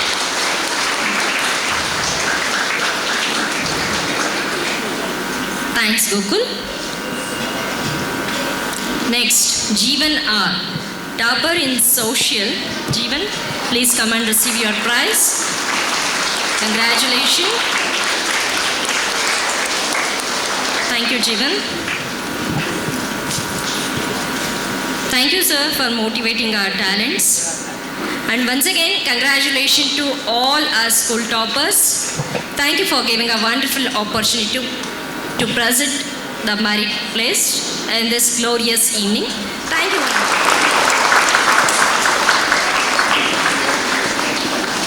ನಗದು ಬಹುಮಾನವನ್ನು ಪ್ರದಾನ ಮಾಡಿದಂತಹ ಗಣ್ಯರಿಗೆ ಹಾಗೂ ಸ್ವೀಕರಿಸಿದಂತಹ ವಿದ್ಯಾರ್ಥಿಗಳಿಗೆ ಹಾಗೂ ಪ್ರತಿಭಾ ಪುರಸ್ಕಾರ ಕಾರ್ಯಕ್ರಮವನ್ನು ನಡೆಸಿಕೊಟ್ಟಂತಹ ಸೌಮ್ಯ ಮೇಡಮ್ ರವರಿಗೆ ಪೂರ್ವಕವಾದ ಧನ್ಯವಾದಗಳು. ಆದಿಚುಂಚನಗಿರಿ ಸ್ವಾಯತ್ತತೆಯ ವಾಸವಿ ಸಂಸ್ಕೃತ ಅಧ್ಯಯನ ಕೇಂದ್ರ ಶಿವಮೊಗ್ಗ ಇವರು ಶಾಲಾಸು ಸಂಸ್ಕೃತ ಯೋಜನೆಯಡಿಯಲ್ಲಿ 1ರಿಂದ 5ನೇ ತರಗತಿಯ ವಿದ್ಯಾರ್ಥಿಗಳಿಗೆ ಶ್ಲೋಕಗಳು, ಸುಭಾಷಿತ ಮತ್ತು ಭಗವದ್ಗೀತೆಯ ಕಂಠಪಾಠ ಸ್ಪರ್ಧೆಗಳನ್ನು ಆಯೋಜಿಸಿದ್ದು, ಸ್ಪರ್ಧೆಯಲ್ಲಿ ವಿಜೇತರಾದ ಮಕ್ಕಳಿಗೆ ಪ್ರೋತ್ಸಾಹದಾಯಕವಾಗಿ ಪದಕಗಳನ್ನು ನೀಡಿರುತ್ತಾರೆ. ಈ ವಿದ್ಯಾರ್ಥಿಗಳು ವೇದಿಕೆಗೆ ಆಗಮಿಸಿ ಗಣ್ಯರಿಂದ ಪದಕಗಳನ್ನು ಸ್ವೀಕರಿಸಬೇಕು. 1ನೇ ತರಗತಿಯಿಂದ ಪ್ರಥಮ ಸ್ಥಾನ ಶ್ರೇಷ್ಠ, ದ್ವಿತೀಯ ಸ್ಥಾನ ಗಾನವಿ, ತೃತೀಯ ಸ್ಥಾನ ತ್ರಿಷಿಕಾ. 2ನೇ ತರಗತಿಯಿಂದ ಹಾನ್ವಿ ಪ್ರಥಮ ಸ್ಥಾನ, ಮೇಘಾ ಪಾಂಚಾಲ್ ದ್ವಿತೀಯ ಸ್ಥಾನ, 3ನೇ ತರಗತಿಯ ವಿದ್ಯಾರ್ಥಿಗಳು. ಪ್ರಥಮ ಸ್ಥಾನ ಮಾದೇಶ್, ದ್ವಿತೀಯ ಸ್ಥಾನ ವೀರೇನ್ ರಾಜೀವ್ ರಾಜಗಿರಿ, ತೃತೀಯ ಸ್ಥಾನ ಹಿಮಾಗೌಡ. 4ನೇ ತರಗತಿಯ ವಿದ್ಯಾರ್ಥಿಗಳು ಭವ್ಯ GS ಪ್ರಥಮ ಸ್ಥಾನ, ಸಿಂಧು ಕೆ ದ್ವಿತೀಯ ಸ್ಥಾನ, ಧೀರಜ್ ಪಿ ಗೌಡ ತೃತೀಯ ಸ್ಥಾನ. 5ನೇ ತರಗತಿಯ ವಿದ್ಯಾರ್ಥಿಗಳು ಪ್ರಥಮ ಸ್ಥಾನ ಜ್ಯೇಷ್ಠ, ದ್ವಿತೀಯ ಸ್ಥಾನ ದೀಕ್ಷಾ, ತೃತೀಯ ಸ್ಥಾನ ರಿಷಿಕಾ.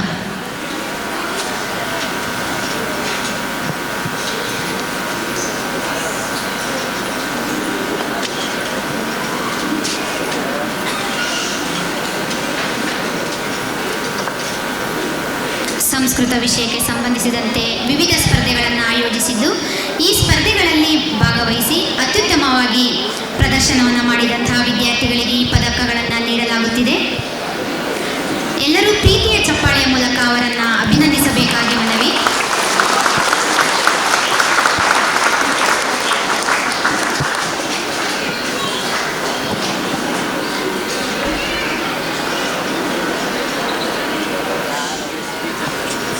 ಪದಕಗಳನ್ನು ಸ್ವೀಕರಿಸಿದ ಎಲ್ಲ ವಿದ್ಯಾರ್ಥಿಗಳ ಭವಿಷ್ಯ ಉಜ್ವಲವಾಗಿರಲೆಂದು ಆಶಿಸುತ್ತಾ ಪದಕ ಪ್ರದಾನ ಮಾಡಿದ ಅತಿಥಿಗಳಿಗೆ, ಪ್ರಾಂಶುಪಾಲರಿಗೆ ಹೃತ್ಪೂರ್ವಕವಾದ ಧನ್ಯವಾದಗಳನ್ನು ಅರ್ಪಿಸುತ್ತಿದ್ದೇನೆ. ನಮ್ಮ ಶಾಲಾ ಮಕ್ಕಳಲ್ಲಿ ಸೂಕ್ತವಾಗಿ ಅಡಗಿರುವ ಪ್ರತಿಭೆಯನ್ನು, ಸೃಜನಶೀಲತೆಯನ್ನು ಗುರುತಿಸಿ ಪ್ರೋತ್ಸಾಹಿಸುವ ಸಲುವಾಗಿ ಪ್ರಕೃತಿ ಸಂಪದ ವಿದ್ಯಾರ್ಥಿ ಮಂಥನ ಎಂಬ ಅವತರಣಿಕೆಯನ್ನು ಪ್ರಕಟಪಡಿಸುತ್ತಿದ್ದು, ತ್ರೈಮಾಸಿಕವಾಗಿ ಹೊರಬರುತ್ತಿರುವ ಪ್ರಕೃತಿ ಸಂಪದ ವಿದ್ಯಾರ್ಥಿಗಳಿಂದ ವಿದ್ಯಾರ್ಥಿಗಳಿಗಾಗಿ ಹಾಗೂ ವಿದ್ಯಾರ್ಥಿಗಳಿಗೋಸ್ಕರವಾಗಿಯೇ ಇರುವಂತಹ ಅವತರಣಿಕೆಯಾಗಿದೆ. ಪ್ರಸ್ತುತದಲ್ಲಿ ಪ್ರಕೃತಿ ಸಂಪದ ವಿದ್ಯಾರ್ಥಿ ಮಂಥನ ಅವತರಣಿಕೆಯ 24ನೇ ಸಂಪುಟದ 1ನೇ ಸಂಚಿಕೆಯನ್ನು ಬಿಡುಗಡೆ ಮಾಡಬೇಕೆಂದು ಮುಖ್ಯ ಅತಿಥಿಗಳಲ್ಲಿ, ಪ್ರಾಂಶುಪಾಲರಲ್ಲಿ ಹಾಗೂ ಆಡಳಿತಾಧಿಕಾರಿಯವರಲ್ಲಿ ಮನವಿ ಮಾಡಿಕೊಳ್ತಾ ಇದ್ದೇನೆ.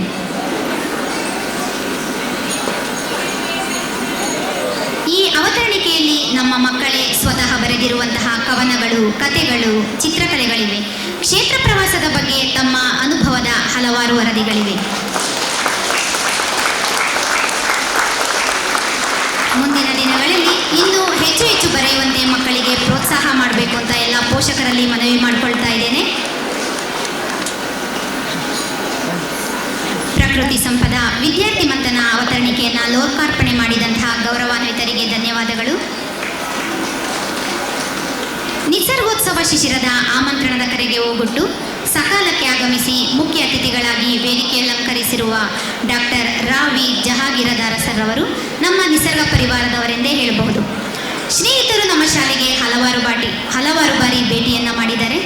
ಭಾರತದ ಅಜೇಯ ಪರಂಪರೆಯ ಮೂಲಾಧಾರವಾಗಿರುವಂಥ ವೇದಗಳ ಬಗ್ಗೆ ಇಂದಿನ ಪೀಳಿಗೆಯವರಿಗೆ ಅರಿವನ್ನು ಮೂಡಿಸಬೇಕು ಎಂಬ ಸದುದ್ದೇಶದಿಂದ ಹಾಗೂ ಈ ನಾಡಿನ ವೇದಾಸಕ್ತರೆಲ್ಲ ವೇದದ ಮರ್ಮ ಅರಿಯಲು ಅನುಸರಿಸಲು ಸಾಧ್ಯವಾಗಲಿ ಎಂಬ ಉದ್ದೇಶದಿಂದ ಡಾಕ್ಟರ್ R.N. ಕಶ್ಯಪ್ ಸರ್ ಅವರ ಮಾರ್ಗದರ್ಶನದಲ್ಲಿ ಅರ್ಥಸಹಿತ 108 ವೇದ ಮಂತ್ರಗಳಿರುವ ವೇದ ಸುರಭಿ ಎಂಬ ಪುಸ್ತಕವನ್ನು ಪ್ರಕಟಪಡಿಸಿದ್ದು, ಆ ಎಲ್ಲ ವೇದ ಮಂತ್ರಗಳನ್ನು ಸಂಗ್ರಹ ಮಾಡಿರುವ ಕೀರ್ತಿ ಡಾಕ್ಟರ್ ರಾ.ವಿ. ಜಹಾಗೀರದಾರ ಸರ್ ಅವರಿಗೆ ಸಲ್ಲುತ್ತದೆ.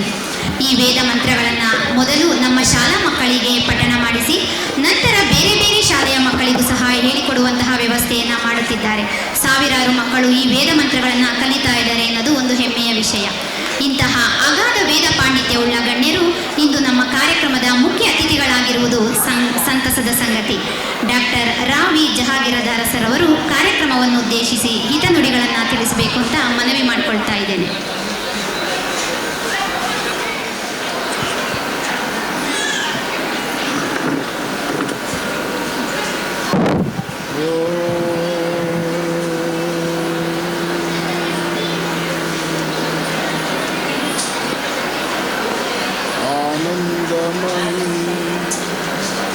चैतन्यमयी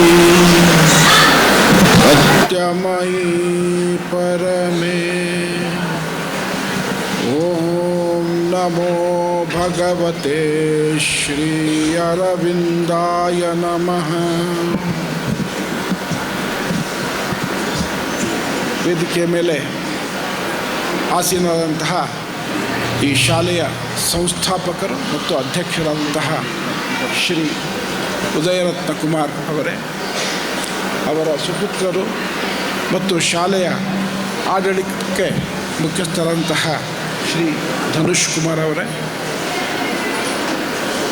ಈ ರಜತ ಮಹೋತ್ಸವ ಸಮಾರಂಭಕ್ಕೆ ಆಗಮಿಸಿದಂತಹ ಎಲ್ಲ ಪಾಲಕರು, ಪೋಷಕರು, ವಿದ್ಯಾರ್ಥಿಗಳು ಮತ್ತು ಅತಿಥಿಗಳು ಎಲ್ಲರಿಗೂ ನನ್ನ ಹೃದಯಪೂರ್ವಕವಾದಂತಹ ನಮಸ್ಕಾರಗಳು.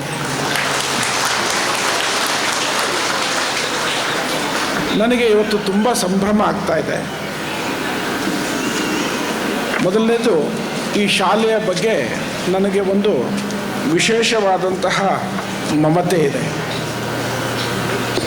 ಜೊತೆಗೆ ಈ ಶಾಲೆಯ ಹೆಸರಿನ ಜೊತೆಗೂ ಕೂಡ ನನಗೆ ವಿಶೇಷವಾದಂತಹ ಒಂದು ಆಕರ್ಷಣೆ ಇದೆ. ನಿಸರ್ಗ ಅಂತನ್ನೋದು, ನಿಸರ್ಗ ಅಂತ ಹೇಳಿದರೆ ಯಾವುದು ಸಹಜವಾಗಿದೆಯೋ, ಯಾವುದು ವೈವಿಧ್ಯಮಯವಾಗಿದೆಯೋ ಅದು ನಿಸರ್ಗ ಅಂತ ಹೆಸರು. ಈ ಪ್ರಕೃತಿಯಲ್ಲಿ ನೋಡಿ, ಎಲ್ಲವೂ ವಿವಿಧ. ಮಾವಿನ ಮರ ಬೇರೆ, ಹುಣಸೆ ಮರ ಬೇರೆ, ಹಲಸಿನ ಮರ ಬೇರೆ, ತೆಂಗಿನ ಮರ ಬೇರೆ. ಮರಗಳು ಬೇರೆ ಬೇರೆ, ಅವುಗಳ ಸ್ವಭಾವ ಬೇರೆ ಬೇರೆ, ಅವುಗಳ ಹಣ್ಣಿನ ರುಚಿ ಬೇರೆ ಬೇರೆ. ಆದರೆ ಅದೆಲ್ಲದಕ್ಕೂ ಸಿಗೋದು ಅದೇ ಗಾಳಿ, ಅದೇ ನೀರು, ಅದೇ ಮಣ್ಣು. ಅದೇ ಮಣ್ಣು, ಅದೇ ಗಾಳಿ, ಅದೇ ನೀರು ಪಡೆಯುತ್ತೆ. ಬಟ್ ವಿವಿಧವಾದಂತಹ ಹೂವು, ಹಣ್ಣು, ಕಾಯಿ ಬಿಡ್ತವೆ. ಹಾಗೆ ನಮ್ಮ ಶ್ರೀ ಉದಯರತ್ನ ಕುಮಾರ್ ಅವರು ಈ ನಿಸರ್ಗ ಅಂತ ಈ ಶಾಲೆಗೆ ಹೆಸರಿಟ್ಟಿದ್ದು, ಇಲ್ಲಿ ಕಲಿತಂತಹ ವಿದ್ಯಾರ್ಥಿಗಳು ನಿಸರ್ಗದ ರೀತಿಯಲ್ಲಿ ಸಹಜವಾಗಿ ಬೆಳಿಬೇಕು, ವೈವಿಧ್ಯಮಯವಾಗಿ ಬೆಳಿಬೇಕು. ಒಂದೇ ರೂಪವಾಗಿ ಮಷಿನ್ನಲ್ಲಿ ಹೊರಗೆ ಬಂದಂಥ ವಸ್ತುಗಳಿರ್ತಾವಲ್ಲ, ಹಾಗಿರಬಾರ್ದು. ಆ ಪ್ರತಿಯೊಬ್ಬ ವಿದ್ಯಾರ್ಥಿಯಲ್ಲಿ ಇರುವಂತಹ ಏನು ಅಂತಃಸತ್ವ ಅಂತ ಏನು ಹೇಳ್ತೀವಿ, ಪೊಟೆನ್ಷಿಯಾಲಿಟಿ ಅಂತ ಏನು ಹೇಳ್ತೀವಿ, ಅದು ಹೊರಗೆ ಬರಲಿ ಅನ್ನೋ ಕಾರಣಕ್ಕೆ ಅವರು ಶಾಲೆ ಶುರು ಮಾಡಿ ಈಗ 25 ವರ್ಷಗಳು ಅಂದರೆ ರಜತ ಮಹೋತ್ಸವ, ಸಿಲ್ವರ್ ಜುಬ್ಲಿ ಆಚರಿಸ್ತಾ ಇದ್ದಾರೆ. ಇದೊಂದು ಸಾಮಾನ್ಯವಾದ ಸಾಧನೆಯಲ್ಲ. ಈ ಅದ್ಭುತವಾದ ಸಾಧನೆ, ಈ ಸಮಾರಂಭ ಮಾಡಿದ್ದಕ್ಕೆ ಶ್ರೀ ಉದಯರತ್ನ ಕುಮಾರ್ ಅವರಿಗೆ ನಾವೆಲ್ಲರೂ ಎದ್ದು ನಿಂತು ಒಂದು ದೊಡ್ಡ ಚಪ್ಪಾಳೆಯನ್ನು ಕೊಡಬೇಕು.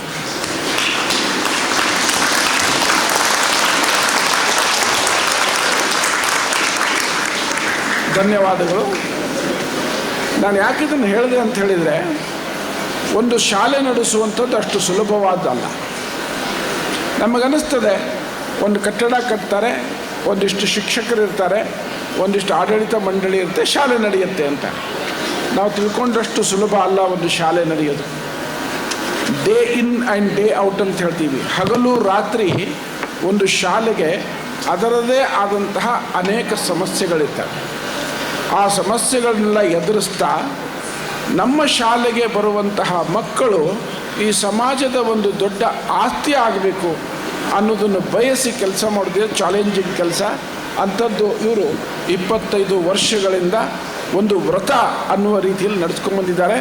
ಕಳೆದ 10 ವರ್ಷಗಳ ಹತ್ತಿರದಲ್ಲಿ ನಾನು ಅವರನ್ನು ತುಂಬ ಹತ್ತಿರದಿಂದ ನೋಡಿದ್ದೀನಿ.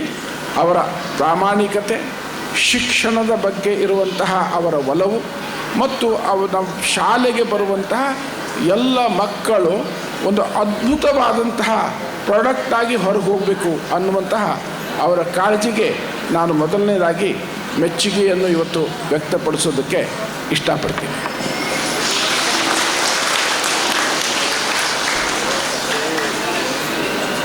ಎಜುಕೇಷನ್ ಅಂತ ಹೇಳಿದರೆ ನಮ್ಮ ಶಾಲೆಗೆ ಬರುವಂತಹ ಮಕ್ಕಳಿಗೆ ಕೇವಲ ಪಠ್ಯ ಪುಸ್ತಕದಲ್ಲಿರುವಂತಹ ವಿಷಯಗಳನ್ನು ತಿಳಿಸಿಬಿಟ್ರೆ ಮುಗಿಲಿಲ್ಲ. ಅದಕ್ಕೆ ಇವತ್ತು ಸ್ವಾಮಿ ವಿವೇಕಾನಂದರ ಜಯಂತಿ. ನಮ್ಮ ಇಡೀ ಜಗತ್ತು ಕಂಡಂತಹ ಒಬ್ಬ ಅದ್ಭುತ ಶ್ರೇಷ್ಠ ಮಹಾನ್ ವ್ಯಕ್ತಿ ಯಾರಾದರೂ ಇದ್ದರೆ ಅಂಥವರು ಸ್ವಾಮಿ ವಿವೇಕಾನಂದ ಅವರು. ಸ್ವಾಮಿ ವಿವೇಕಾನಂದ ಅವರು ಒಂದು ಕಡೆ ಹೇಳ್ತಾರೆ, I am the proudest man on this earth and I am proud because I have born in India. ನಾನು ಈ ಜಗತ್ತಿನ ಮೇಲೆ, ಈ ಭೂಮಿಯ ಮೇಲೆ ಇರುವಂತಹ ಅತ್ಯಂತ ಅಭಿಮಾನ ಹೊಂದಿದಂತಹ ವ್ಯಕ್ತಿ. ನನ್ನ ಆ ಅಭಿಮಾನಕ್ಕೆ ಕಾರಣ ನಾನು ಈ ಭಾರತ ದೇಶಕ್ಕೆ ಹುಟ್ಟಿದ್ದೀನಿ ಅಂತ. ಹಾಗೆ ನಮ್ಮ ಶ್ರೀ ಉದಯರತ್ನ ಕುಮಾರ್ ಅವರ ಮೊದಲನೇ ಕಾಳಜಿ, ಟೆಕ್ಸ್ಟ್ ಬುಕ್ ಅಂತೂ ಕಲಿಸಲೇಬೇಕು, ಸಿಲೆಬಸ್ಸಲ್ಲಿ ಏನಿದೆ ಅದನ್ನೆಲ್ಲ ಶಿಕ್ಷಕರು ತಿಳಿಸಲೇಬೇಕು.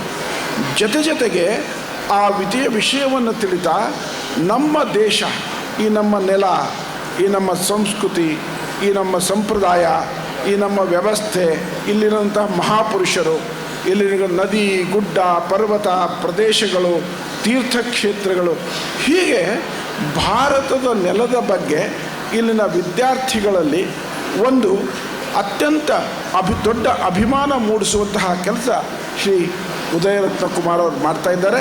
ಮತ್ತು ಅದುವೇ ಎಜುಕೇಷನ್. ಇನ್ನೊಂದು ಕಡೆಗೆ ಸ್ವಾಮಿ ವಿವೇಕಾನಂದರು ಹೇಳ್ತಾರೆ, education is manifestation of the potentialities in the human being ಅಂತ. ಅಂದರೆ ಮನುಷ್ಯನಲ್ಲಿ ಅಂತಸ್ತತ್ವ ಅಂತೇನಿದೆ, ಪ್ರತಿಯೊಬ್ಬ ಮನುಷ್ಯ ಭಿನ್ನ, ಎಲ್ಲರೂ ಒಂದೇ ಅಲ್ಲ. ನನಗೆ ಕೂತ್ಕೊಂಡು ಮಾತಾಡೋದು ಇಷ್ಟ, ಇನ್ನು ಕೆಲವರಿಗೆ ನಿಂತ್ಕೊಂಡು ಮಾತಾಡೋದು ಇಷ್ಟ, ಮತ್ತೊಬ್ಬರಿಗೆ ಆರಾಮಾಗಿ ಕೂತ್ಕೊಂಡು ಓದೋದು ಇಷ್ಟ, ಮತ್ತೊಬ್ಬರಿಗೆ ಮರದ ಕೆಳಗೆ ಕೂತ್ಕೊಂಡು ಓದೋದು ಇಷ್ಟ. ಹೀಗೆ ಲೋಕೋ ಭಿನ್ನ ರುಚಿ ಅಂತ ಹೇಳ್ತಾರೆ. ಹಾಗೆ ಪ್ರತಿಯೊಬ್ಬ ಮನುಷ್ಯನಲ್ಲಿರುವಂತಹ ಸ್ವಧ ಅಂತ ಹೇಳ್ತೀವಿ. ಒಬ್ಬ ವ್ಯಕ್ತಿಗೆ ಒಂದು ಆಸಕ್ತಿ ಇರ್ತದೆ, ಒಂದು ಅವನ ಸ್ವಧೆ ಇರುತ್ತೆ. ಕೆಲವರು ಸ್ಪೋರ್ಟ್ಸ್ಮನ್ ಆಗೋದಕ್ಕೆ ಇಷ್ಟಪಡ್ತಾರೆ, ಕೆಲವರು ಎಂಜಿನಿಯರ್ ಆಗೋದಕ್ಕೆ ಇಷ್ಟಪಡ್ತಾರೆ, ಕೆಲವರು ಶಿಕ್ಷಕರಾಗೋದಕ್ಕೆ ಇಷ್ಟಪಡ್ತಾರೆ, ಮತ್ತು ಕೆಲವರು ಸೈಂಟಿಸ್ಟ್ ಆಗೋದಕ್ಕೆ ಇಷ್ಟಪಡ್ತಾರೆ. ಅವರವರಿಗೆ ಏನು ಇಷ್ಟ ಇದೆ, ಅವನಿಗೆ ಕಲೆಯ ಬಗ್ಗೆ ಆಸಕ್ತಿ ಇದೆಯಾ, ವಿಜ್ಞಾನದ ಬಗ್ಗೆ ಆಸಕ್ತಿ ಇದೆಯಾ, ಅಥವಾ ಸಮಾಜ ಸೇವೆಯಲ್ಲಿ ಆಸಕ್ತಿ ಇದೆಯಾ, ಅವನಲ್ಲಿ ಇರುವಂತಹ ಆಸಕ್ತಿಗೆ ಎಲ್ಲ ಶಿಕ್ಷಕರು ಇಂಬು ನೀಡಿ ಅವನ ಆ ಪ್ರತಿಭೆ ಹೊರಹೊಮ್ಮುವ ಹಾಗೆ ಪ್ರಯತ್ನ ಮಾಡುವಂಥದ್ದು ಈ ನಿಸರ್ಗ ವಿದ್ಯಾನಿಕೇತನದ ಒಂದು ಮುಖ್ಯ ಉದ್ದೇಶಗಳಲ್ಲಿ ಒಂದಾಗಿದೆ. ಹಾಗೆ ನೋಡಿದರೆ ನಾನು ಪೇರೆಂಟ್ಸ್ ಇಲ್ಲದ ಇದ್ದೀರಿ, you are all lucky parents. ಇಂತಹ ಒಂದು ಒಳ್ಳೆಯ ಶಾಲೆಗೆ ನಿಮ್ಮ ಮಕ್ಕಳನ್ನು ಕಳಿಸಿದ್ದೀರಿ ಅಂತಂದರೆ you are all lucky parents. ಇದನ್ನು ನಾನು ಅನುಭವದಿಂದ ಹೇಳ್ತಾ ಇದ್ದೀನಿ. ನನ್ನನ್ನೇನು ಮಾರ್ಕೆಟಿಂಗ್ ಮಾಡೋದಕ್ಕೆ ಉದಯರತ್ನ ಅವ್ರಲ್ಲಿ ಕರೆಸಿಲ್ಲ. ಖಂಡಿತವಾಗಿ ನಾನೇನು ಅನುಭವಿಸಿದ್ದೀನಿ, ಏನು ನೋಡಿದ್ದೀನಿ, ಅವರ ಒಡನಾಟದಲ್ಲಿ ಏನು ಕೇಳಿದ್ದೀನಿ, ಅದರ ಪರಿಣಾಮವಾಗಿ ನಾನು ಈ ಮಾತನ್ನು ಹೇಳ್ತಾ ಇದ್ದೇನೆ. ಅವರು ಆ ಪ್ರತಿಯೊಂದು ಮಕ್ಕಳಲ್ಲಿರುವಂತಹ, ಈಗ ನಾವು ನೋಡಿದ್ದೀವಿ ಇಲ್ಲಿ ಒಂದು ಇಡೀ ವರ್ಷದ ಚಟುವಟಿಕೆಯನ್ನು ನಮಗೆ ತೋರಿಸಿದರು. ಒಬ್ಬ ಮಗುವಿನ ಬೌದ್ಧಿಕ, ಮಾನಸಿಕ, ಭಾವನಾತ್ಮಕವಾದಂತಹ ಮತ್ತು ತರ್ಕ ಬುದ್ಧಿಗೆ ನಿಲುಕುವಂತಹ, ಹೃದಯಕ್ಕೆ ತಾಗುವಂತಹ ಅಷ್ಟು ಕಾರ್ಯಕ್ರಮಗಳನ್ನು ಮಾಡಿದ್ದಾರೆ. ನಾನು ಅನೇಕ ಶಾಲೆಗಳನ್ನು ನೋಡಿದ್ದೀನಿ. ಆ ಶಾಲೆಗಳ ಮ್ಯಾನೇಜ್ಮೆಂಟ್ ಏನು ಯೋಚನೆ ಮಾಡ್ತಾರೆ, ಫಸ್ಟು ಶಾಲೆ ಅಡ್ಮಿಷನ್ ಕೋಟಾ ಇರ್ತದೆ, ಅಷ್ಟು ಕೋಟಾ ಕಂಪ್ಲೀಟ್ ಆಯಿತಾ, ಆ ನಂತರ ಪ್ರತಿ ತಿಂಗಳು ಮೊದಲನೇ ವಾರ ಬಂದ ಮೇಲೆ ಎಲ್ಲ ವಿದ್ಯಾರ್ಥಿಗಳು ಫೀಸ್ ಕಟ್ಟಿದ್ದಾರಾ, ಅಲ್ಲಿಗೆ ಅವ್ರ ಕೆಲಸ ಮುಗೀತು. They are list bothered about other things. ಆದರೆ ನಮ್ಮ ಈ ನಿಸರ್ಗ ವಿದ್ಯಾನಿಕೇತನ ಶಾಲೆಯದೊಂದು ಏನಂದರೆ, ನಮ್ಮ ಮಕ್ಕಳು ಹೇಗೆ ಓದ್ತಾ ಇದ್ದಾರೆ, ನಮ್ಮ ಮಕ್ಕಳು ಸ್ಪೋರ್ಟ್ಸಲ್ಲಿ ಹೇಗೆ ಭಾಗವಹಿಸ್ತಾ ಇದ್ದಾರೆ, ನಮ್ಮ ಮಕ್ಕಳು ಭಾರತೀಯ ಸಂಸ್ಕೃತಿಯ ಬಗ್ಗೆ ಎಷ್ಟು ಒಲವು ಬೆಳೆಸ್ಕೊತಾ ಇದ್ದಾರೆ, ಈ ಎಲ್ಲ ವಿಷಯಗಳ ಕಡೆ ಗಮನ ಕೊಡ್ತಾ ನಮ್ಮ ಉದಯರತ್ನ ಅವರು ಹಗಲು ರಾತ್ರಿ ಇಲ್ಲಿಗೆ ಬರುವಂತಹ ಮಕ್ಕಳು ಅವರ ಸ್ವಂತ ಮಕ್ಕಳ ಬಗ್ಗೆ ಮಾಡುವಂತಹ ಯೋಚನೆಯನ್ನು ಅವರು ಮಾಡ್ತಾ ಇದ್ದಾರೆ. ಅದಕ್ಕೋಸ್ಕರ ಅವರು ಈ ಶಾಲೆ ಒಂದು ಎಜುಕೇಷನ್ ಫೀಲ್ಡ್ನಲ್ಲಿ ಒಂದು ವಿಶೇಷವಾದಂಥ ಸ್ಥಾನ ಪಡೆದಿದೆ ಅಂತ ನಾನು ನಂಬ್ತೀನಿ. ಇಲ್ಲಿ ಬಂದ ತಕ್ಷಣ ನನಗೆ ಹೊರಗಡೆಗೆ, ನಾನು ಉದಯರತ್ನ ಅವರು ಹೇಳಿದಾಗ ಅದು ಅಷ್ಟು ರಿಜಿಸ್ಟರ್ ಆಗಿರಲಿಲ್ಲ. ಇದು ಸಿಲ್ವರ್ ಜುಬಿಲಿ ಅಂತ ವಾರ್ಷಿಕೋತ್ಸವ ಅಂತ ತಿಳ್ಕೊಳ್ಳೋದು. ಇಲ್ಲಿ ಬಂದ ಮೇಲೆ ಅದನ್ನು ಇವತ್ತಿದು ರಜತ ಮಹೋತ್ಸವ ಅಂತ ಗೊತ್ತಾದ ಮೇಲೆ ನಾನು ನನ್ನ ಶಾಲೆಯ ದಿನಗಳಿಗೆ ಹೋದೆ. ನಾನು 9ನೇ ಕ್ಲಾಸ್ ಇರುವಾಗ ನಾನು ಯಾವ ಶಾಲೆಯಲ್ಲಿ ಓದ್ತಾ ಇದ್ನೋ ಆ ಶಾಲೆಯ ಡೈಮಂಡ್ ಜುಬ್ಲಿ, ಆ ಶಾಲೆಯ ಡೈಮಂಡ್ ಜುಬ್ಲಿ ಇತ್ತು. ಮತ್ತು ನಮಗೆ ಸ್ವಲ್ಪ ಈ ಎಕ್ಸ್ಟ್ರಾ ಕರಿಕ್ಯುಲರ್ ಆ್ಯಕ್ಟಿವಿಟೀಸಲ್ಲಿ ಇಂಟ್ರೆಸ್ಟ್ ಇದ್ದಿದ್ದರಿಂದ ನನ್ನನ್ನು ಆ ಶಾಲೆಯ ಎಲ್ಲ ಆ್ಯಕ್ಟಿವಿಟೀಸ್ಗಳಿಗೆ, ತುಂಬ ಒಂದು 40-50 ಆ್ಯಕ್ಟಿವಿಟೀಸು ಮ್ಯಾನೇಜ್ಮೆಂಟ್ ಹಮ್ಮಿಕೊಂಡಿತ್ತು. ಆ ಎಲ್ಲ ಆ್ಯಕ್ಟಿವಿಟಿಗೆ ವಿದ್ಯಾರ್ಥಿ ಪ್ರತಿನಿಧಿ ಅಂತ ನನ್ನನ್ನು ಜೋಡಿಸಿತ್ತು. ಅದು that is my first step in learning how to coordinate the things. ಹೇಗೆ ಸಂಯೋಜನೆ ಮಾಡಬೇಕು, ಮತ್ತು ಲೀಡರ್ಶಿಪ್ ಕ್ವಾಲಿಟಿ ಅಂತ ನಾವೇನು ಹೇಳ್ತೀವಿ. ಲೀಡರ್ಶಿಪ್ ಅಂತಂದರೆ ಸ್ಟೇಜ್ ಮೇಲೆ ನಿಂತು ಭಾಷಣ ಮಾಡೋದಲ್ಲ, ಅಥವಾ ಎಲ್ಲರಿಗೂ ಆರ್ಡರ್ ಮಾಡೋದಲ್ಲ, ಕೆಲಸ ಮಾಡುವಂಥದ್ದು, ಅನುಭವ ಪಡೆಯುವಂಥದ್ದು, ಮತ್ತು ನಾವು ನಮ್ಮ ವ್ಯಕ್ತಿತ್ವವನ್ನು ವರ್ಧಿಸಿಕೊಳ್ಳುವಂಥದ್ದು. ಇದೆಲ್ಲದಕ್ಕೂ ಸೀಮಿತ. ಆವಾಗ ಕೋಆರ್ಡಿನೇಟ್ ಮಾಡಿದಾಗ ಅದು ಒಟ್ಟು 7 ದಿವಸಗಳ ಸಮಾರಂಭ. ಡೈಮಂಡ್ ಜುಬ್ಲಿ 7 ದಿವಸಗಳ ಸಮಾರಂಭ. ಆ 7 ದಿವಸಗಳಲ್ಲಿ ವಿಜ್ಞಾನ ಪ್ರದರ್ಶನ ಇತ್ತು, ಸ್ಪೋರ್ಟ್ಸ್ ಇತ್ತು, ಬೇರೆ ಬೇರೆ ಕಾಂಪಿಟಿಷನ್ಗಳಿತ್ತು, ರಂಗೋಲಿ, ಹಾಡೋದು, ನಾಟಕ ಮಾಡೋದು, ಅನೇಕ ಸಂಗತಿಗಳನ್ನು ಮಾಡಿದ್ದೀವಿ. ಹಾಗೆ ನಮ್ಮ ನಿಸರ್ಗ ಈ ವಿದ್ಯಾನಿಕೇತನ ಕೂಡ ಈ ಸಂಭ್ರಮದ ಸಿಲ್ವರ್ ಜುಬ್ಲಿ ಇವತ್ತು ಮಾಡಿದೆ. ಇಲ್ಲಿಂದ golden jubilee, diamond jubilee, platinum jubilee, centenary ಮಾಡ್ತಾ ಈ ಭಾರತ ಮಾತೆಯ ಶಿಕ್ಷಣ ಕ್ಷೇತ್ರಕ್ಕೆ ಒಂದು ವಿಶೇಷವಾದಂತಹ ಕೊಡುಗೆಯನ್ನು ಕೊಡುವಂತಾಗಲಿ, ಭಾರತದ ಭೂಪಟದಲ್ಲಿ ಈ ನಿಸರ್ಗ ವಿದ್ಯಾನಿಕೇತನ ಒಂದು ಹೆಸರು ಪಡೆಯುವಂತಾಗಲಿ, ಅದರ ಹೆಸರು ದಾಖಲಾಗಲಿ ಅಂತ ನಾನು ಈ ಬೆಳ್ಳಿ ಹಬ್ಬದ ಸಂದರ್ಭದಲ್ಲಿ ಮನಪೂರ್ವಕವಾಗಿ ಆಶಿಸ್ತೀನಿ. ಇಲ್ಲಿ ಅನೇಕ ವಿದ್ಯಾರ್ಥಿಗಳಿದ್ದೀರಿ. ನಾನು ಬೋಧನೆ ಮಾಡಲ್ಲ, ನನ್ನ ಒಂದು ಸಣ್ಣ ಅನುಭವ ಹೇಳಿ ಇನ್ನೊಂದು 3-4 ನಿಮಿಷಗಳಲ್ಲಿ ನನ್ನ ಈ ಮಾತುಗಳನ್ನು ಮುಗಿಸ್ತೀನಿ. ಇದು ಹೆಚ್ಚು ಮಾತನಾಡುವಂತಹ ಸಂದರ್ಭ ಅಲ್ಲ, ಬಟ್ ಒಂದು ಸಣ್ಣದು ಒಂದೆರಡು ವಿಷಯಗಳನ್ನು ನಿಮ್ಮ ಗಮನಕ್ಕೆ ತರೋದಕ್ಕೆ ಬಯಸ್ತೀನಿ. ಇಲ್ಲಿ ಸಾಕಷ್ಟು ಜನ ವಿದ್ಯಾರ್ಥಿಗಳಿದ್ದೀರಿ. ಆ ವಿದ್ಯಾರ್ಥಿಗಳಿಗೆ ನಾನು ಹೇಳುವಂಥದ್ದು ಒಂದೇ ಏನಂತ ಹೇಳಿದರೆ, ಉತ್ತಮನಾಗು, ಉಪಕಾರಿಯಾಗು ಅಂತ. ಈ 2 ಶಬ್ದಗಳು ನಾವು ನಮ್ಮ ತಲೆಯಲ್ಲಿ ನಾವು ಯಾವಾಗಲೂ ರಿಜಿಸ್ಟರ್ ಮಾಡಿಟ್ಕೊಂಡ್ರೆ ನಾವು ಈ ಸಮಾಜಕ್ಕೆ ಒಂದು ದೊಡ್ಡ ಕೊಡುಗೆಯನ್ನು ಕೊಡುವಂತಹ ವ್ಯಕ್ತಿ ಆಗಬೇಕು. ಉತ್ತಮನಾಗು, ಉಪಕಾರಿಯಾಗು ಅಂತ. ಉತ್ತಮನಾಗು ಅಂದರೆ ಅರ್ಥ ಎಲ್ಲದಕ್ಕೂ ತಲೆ ಅಲ್ಲಾಡಿಸ್ಕೊಂಡಿರುವುದಂತಲ್ಲ. ಉಪಕಾರಿ ಆಗು ಅಂತ ಹೇಳಿದರೆ ನಾನು ಊರಿನ ತುಂಬ ಶಾಲೆಗಳನ್ನು ಕಟ್ಟಿಸಿದೆ, ಅನಾಥಾಶ್ರಮಗಳನ್ನು ಕಟ್ಟಿಸಿದೆ, ಗೋಶಾಲೆಗಳನ್ನು ಕಟ್ಟಿಸಿದೆ, ಮಂದಿರಗಳನ್ನು ಕಟ್ಟಿಸಿದೆ ಅಲ್ಲ. ಮಾಡುವವರು ಮಾಡಲಿ, ಉಳ್ಳವರು ಶಿವಾಲಯವ ಮಾಡುವರಯ್ಯ ಅಂತ ಹೇಳಿದ್ದಾರೆ ಶರಣರು. ಅದು ದೊಡ್ಡದಲ್ಲ. ಉತ್ತಮನಾಗುವುದಂತ ಹೇಳಿದರೆ ಮೋಸ್ಟ್ ಬೇಸಿಕ್ ಥಿಂಗ್ಸ್ ಏನೇನು? ಸಮಯ ಪರಿಪಾಲನೆ, ಶಿಸ್ತು, ಗುರು ಹಿರಿಯರ ಬಗ್ಗೆ ಶ್ರದ್ಧೆ ಮತ್ತು ಗೌರವ, ನಾನು ಓದ್ತಿರುವಂತಹ ಶಾಲೆಯ ಬಗ್ಗೆ ಹೆಮ್ಮೆ, ನನ್ನ ಸ್ನೇಹಿತರ ಜೊತೆಗೆ ಒಂದು ಸೌಹಾರ್ದಯುತವಾದಂತಹ ಸಂಬಂಧ. This is basic thing. ಇಷ್ಟು ಇದ್ದು ಬಿಟ್ಟರೆ ಇನ್ನೆಲ್ಲ ಮಾಡ್ಬೋದು. ಇಲ್ಲಿ ಅನೇಕ ಜನ ಹೆಣ್ಮಕ್ಳಿದ್ದೀರಿ. ಹೀಗಾಗಿ ನಾವು ಒಂದು ಚಪಾತಿ, ಒಂದು ಗೋಧಿ ಹಿಟ್ಟು ಕಲಿಸಿದರೆ ಏನೇನೋ ಮಾಡ್ತೀವಿ. ಬರೀ ಚಪಾತಿ ಒಂದೇ ಅಲ್ಲ, ಏನೇನೋ ಮಾಡ್ತೀವಿ ಅದರಿಂದ. ಹಾಗೆ ಈ ಬೇಸಿಕ್ ವಸ್ತು ಒಂದು ನಮ್ಮ ಕೈಯಲ್ಲಿದ್ದರೆ ಶ್ರದ್ಧೆ, ಶಿಸ್ತು ಮತ್ತು ಗುರು ಹಿರಿಯರ ಬಗ್ಗೆ ಗೌರವ ಇದಿದ್ದರೆ ಪ್ರತಿಯೊಬ್ಬ ಮನುಷ್ಯನೂ ಕೂಡ ಉತ್ತಮನಾಗ್ತಾನೆ, ಉಪಕಾರಿಯಾಗ್ತಾನೆ. ಒಂದು. ಎರಡನೇದು, ನಾವು ಯಾವಾಗಲೂ ಒಂದು ಪಾಸಿಟಿವ್ ಮೆಂಟಲ್ ಅಂದರೆ ಒಂದು ಧನಾತ್ಮಕವಾದಂತಹ ಮನಸ್ಥಿತಿಯನ್ನು ಹೊಂದಿರಬೇಕು. ನೆಗೆಟಿವ್ ಥಿಂಕಿಂಗ್ನಿಂದ ಯಾವಾಗಲೂ ನಮಗೆ ಹಾನಿ, ಅದರಿಂದ ನಮಗೆ ತೊಂದರೆ. ಅದಕ್ಕೆ ನಾನು 7ನೇ ಕ್ಲಾಸ್ನಲ್ಲಿರುವ ಇದ್ದಾಗ ಓದಿದಂಥ ಒಂದು ಕಥೆ ನಿಮ್ಮ ಜೊತೆಗೆ ಹಂಚ್ಕೊಳ್ತೀನಿ. ಆ ಕಥೆ ಇವತ್ತಿಗೂ ನನ್ನ ಜೊತೆಗಿದೆ ಮತ್ತು ನನ್ನ ಜೀವನದ ಎಲ್ಲ ಚಾಲೆಂಜಿಂಗ್ ಸಮಯಗಳಲ್ಲೂ ಕೂಡ ಆ ಕಥೆ ನನಗೆ ಮಾರ್ಗದರ್ಶನ ಮಾಡ್ತದೆ. ಇಲ್ಲಿ ಕೆಲವರು ದೊಡ್ಡವರು ಇದ್ದೀರಿ, ನಿಮ್ಗೆ ಗೊತ್ತಿರಬೇಕು, ಚಂದಮಾಮ ಅಂತ ಬರ್ತಿತ್ತು ಆ ಕಾಲಕ್ಕೆ. ಚಂದಮಾಮ ಅಂತ ಒಂದು ಮಂತ್ಲಿ ಮ್ಯಾಗ್ಝಿನ್ ಬರ್ತಾಯಿತ್ತು. ಅದರಲ್ಲಿ ನಾನು 7ನೇ ಕ್ಲಾಸ್ನಲ್ಲಿ ಇದ್ದಾಗ ಓದಿದಂತಹ ಕತೆ. ಇದು ಬಹುಶಃ ಮಕ್ಕಳು ಕೇಳಿದರೂ ಕೂಡ ಪಾಸಿಟಿವ್ ಮೆಂಟಲಿಟಿ ಬೆಳೆಸ್ಕೊಳ್ಳೋದ್ರಿಂದ ಏನಾಗ್ತದೆ ಅಂತ ಅನ್ನೋದಕ್ಕೆ ಅದೊಂದು ಉದಾಹರಣೆ. ಒಬ್ಬ ಸೌದೆಯನ್ನು ಮಾರುವಂಥವ್ನು ಇರ್ತಾನೆ. ಪ್ರತಿದಿನ ಕಾಡಿಗೆ ಹೋಗ್ಬಿಟ್ಟು ಒಂದಷ್ಟು ಸೌದೆಯನ್ನು ಪಡೆದುಕೊಂಡು ತಂದು ಊರೊಳಗೆ ಮಾರಿ ಅವನ ಜೀವನ ನಿರ್ವಹಣೆ ಮಾಡ್ತಾಯಿರ್ತಾನೆ. ಒಂದು ದಿವಸ ತುಂಬ ಆಳವಾದಂಥ ಕಾಡಿನಲ್ಲಿ ಹೋಗ್ತಾನೆ. ಸ್ವಲ್ಪ ಹೆಚ್ಚು ಸೌದೆ ತರಬೇಕು ಅಂತ ಆಳವಾದಂತಹ ಕಾಡಿನಲ್ಲಿ ಹೋಗ್ತಾನೆ. ಆಳವಾದ ಕಾಡಿಗೆ ಹೋಗ್ತಾನೆ. ಅವನಿಗೆ ತುಂಬ ನಡೆದಿದ್ದರಿಂದ ಬಾಯಾರಿಕೆ ಆಗುತ್ತೆ. ಒಂದು ಮರದ ಕೆಳಗೆ ಕೂತ್ಕೊಂಡ್ಬಿಟ್ಟು, ಅಯ್ಯೋ ಇಷ್ಟೊಂದು ಬಾಯಾರಿಕೆ ಆಗ್ತಾ ಇದೆಯಲ್ಲ, ಎಲ್ಲಾದರೂ ಒಂದು ನೀರಿದ್ದರೆ ಎಷ್ಟು ಆನಂದ ಆಗ್ತಿತ್ತು ಅಂತ ಅಂದ್ಕೊತಾನೆ. ಅವನು ಹಾಗೆ ಹೇಳಿದ್ದೆ ತಕ್ಷಣವೇ ಅವನ ಮುಂದೆ ಬೇಸಿಗೆ ಕಾಲ ಗಡಿಗೆಯಲ್ಲಿ ನೀರು ಪ್ರತ್ಯಕ್ಷ ಆಗುತ್ತೆ. ಗಡಿಗೆಯಿಂದ ನೀರು ತಗೊಳ್ತಾನೆ, ಕುಡಿತಾನೆ, ಭಾಳ ಸಂತೋಷ ಪಡ್ತಾನೆ. ಸ್ವಲ್ಪ ಸಮಯ ದಣಿವು ಆರಿಸ್ಕೊಳ್ಳೋದಕ್ಕೆ ಅಲ್ಲೇ ನಿಂತ್ಕೋತಾನೆ, ಕೂತ್ಕೊಂಡಿರ್ತಾನೆ ಮರದ ಕೆಳಗೆ. ಹಸು ಆಗುತ್ತೆ, ಊಟದ ಸಮಯ ಆಯಿತು, ಹಸು ಆಗುತ್ತೆ.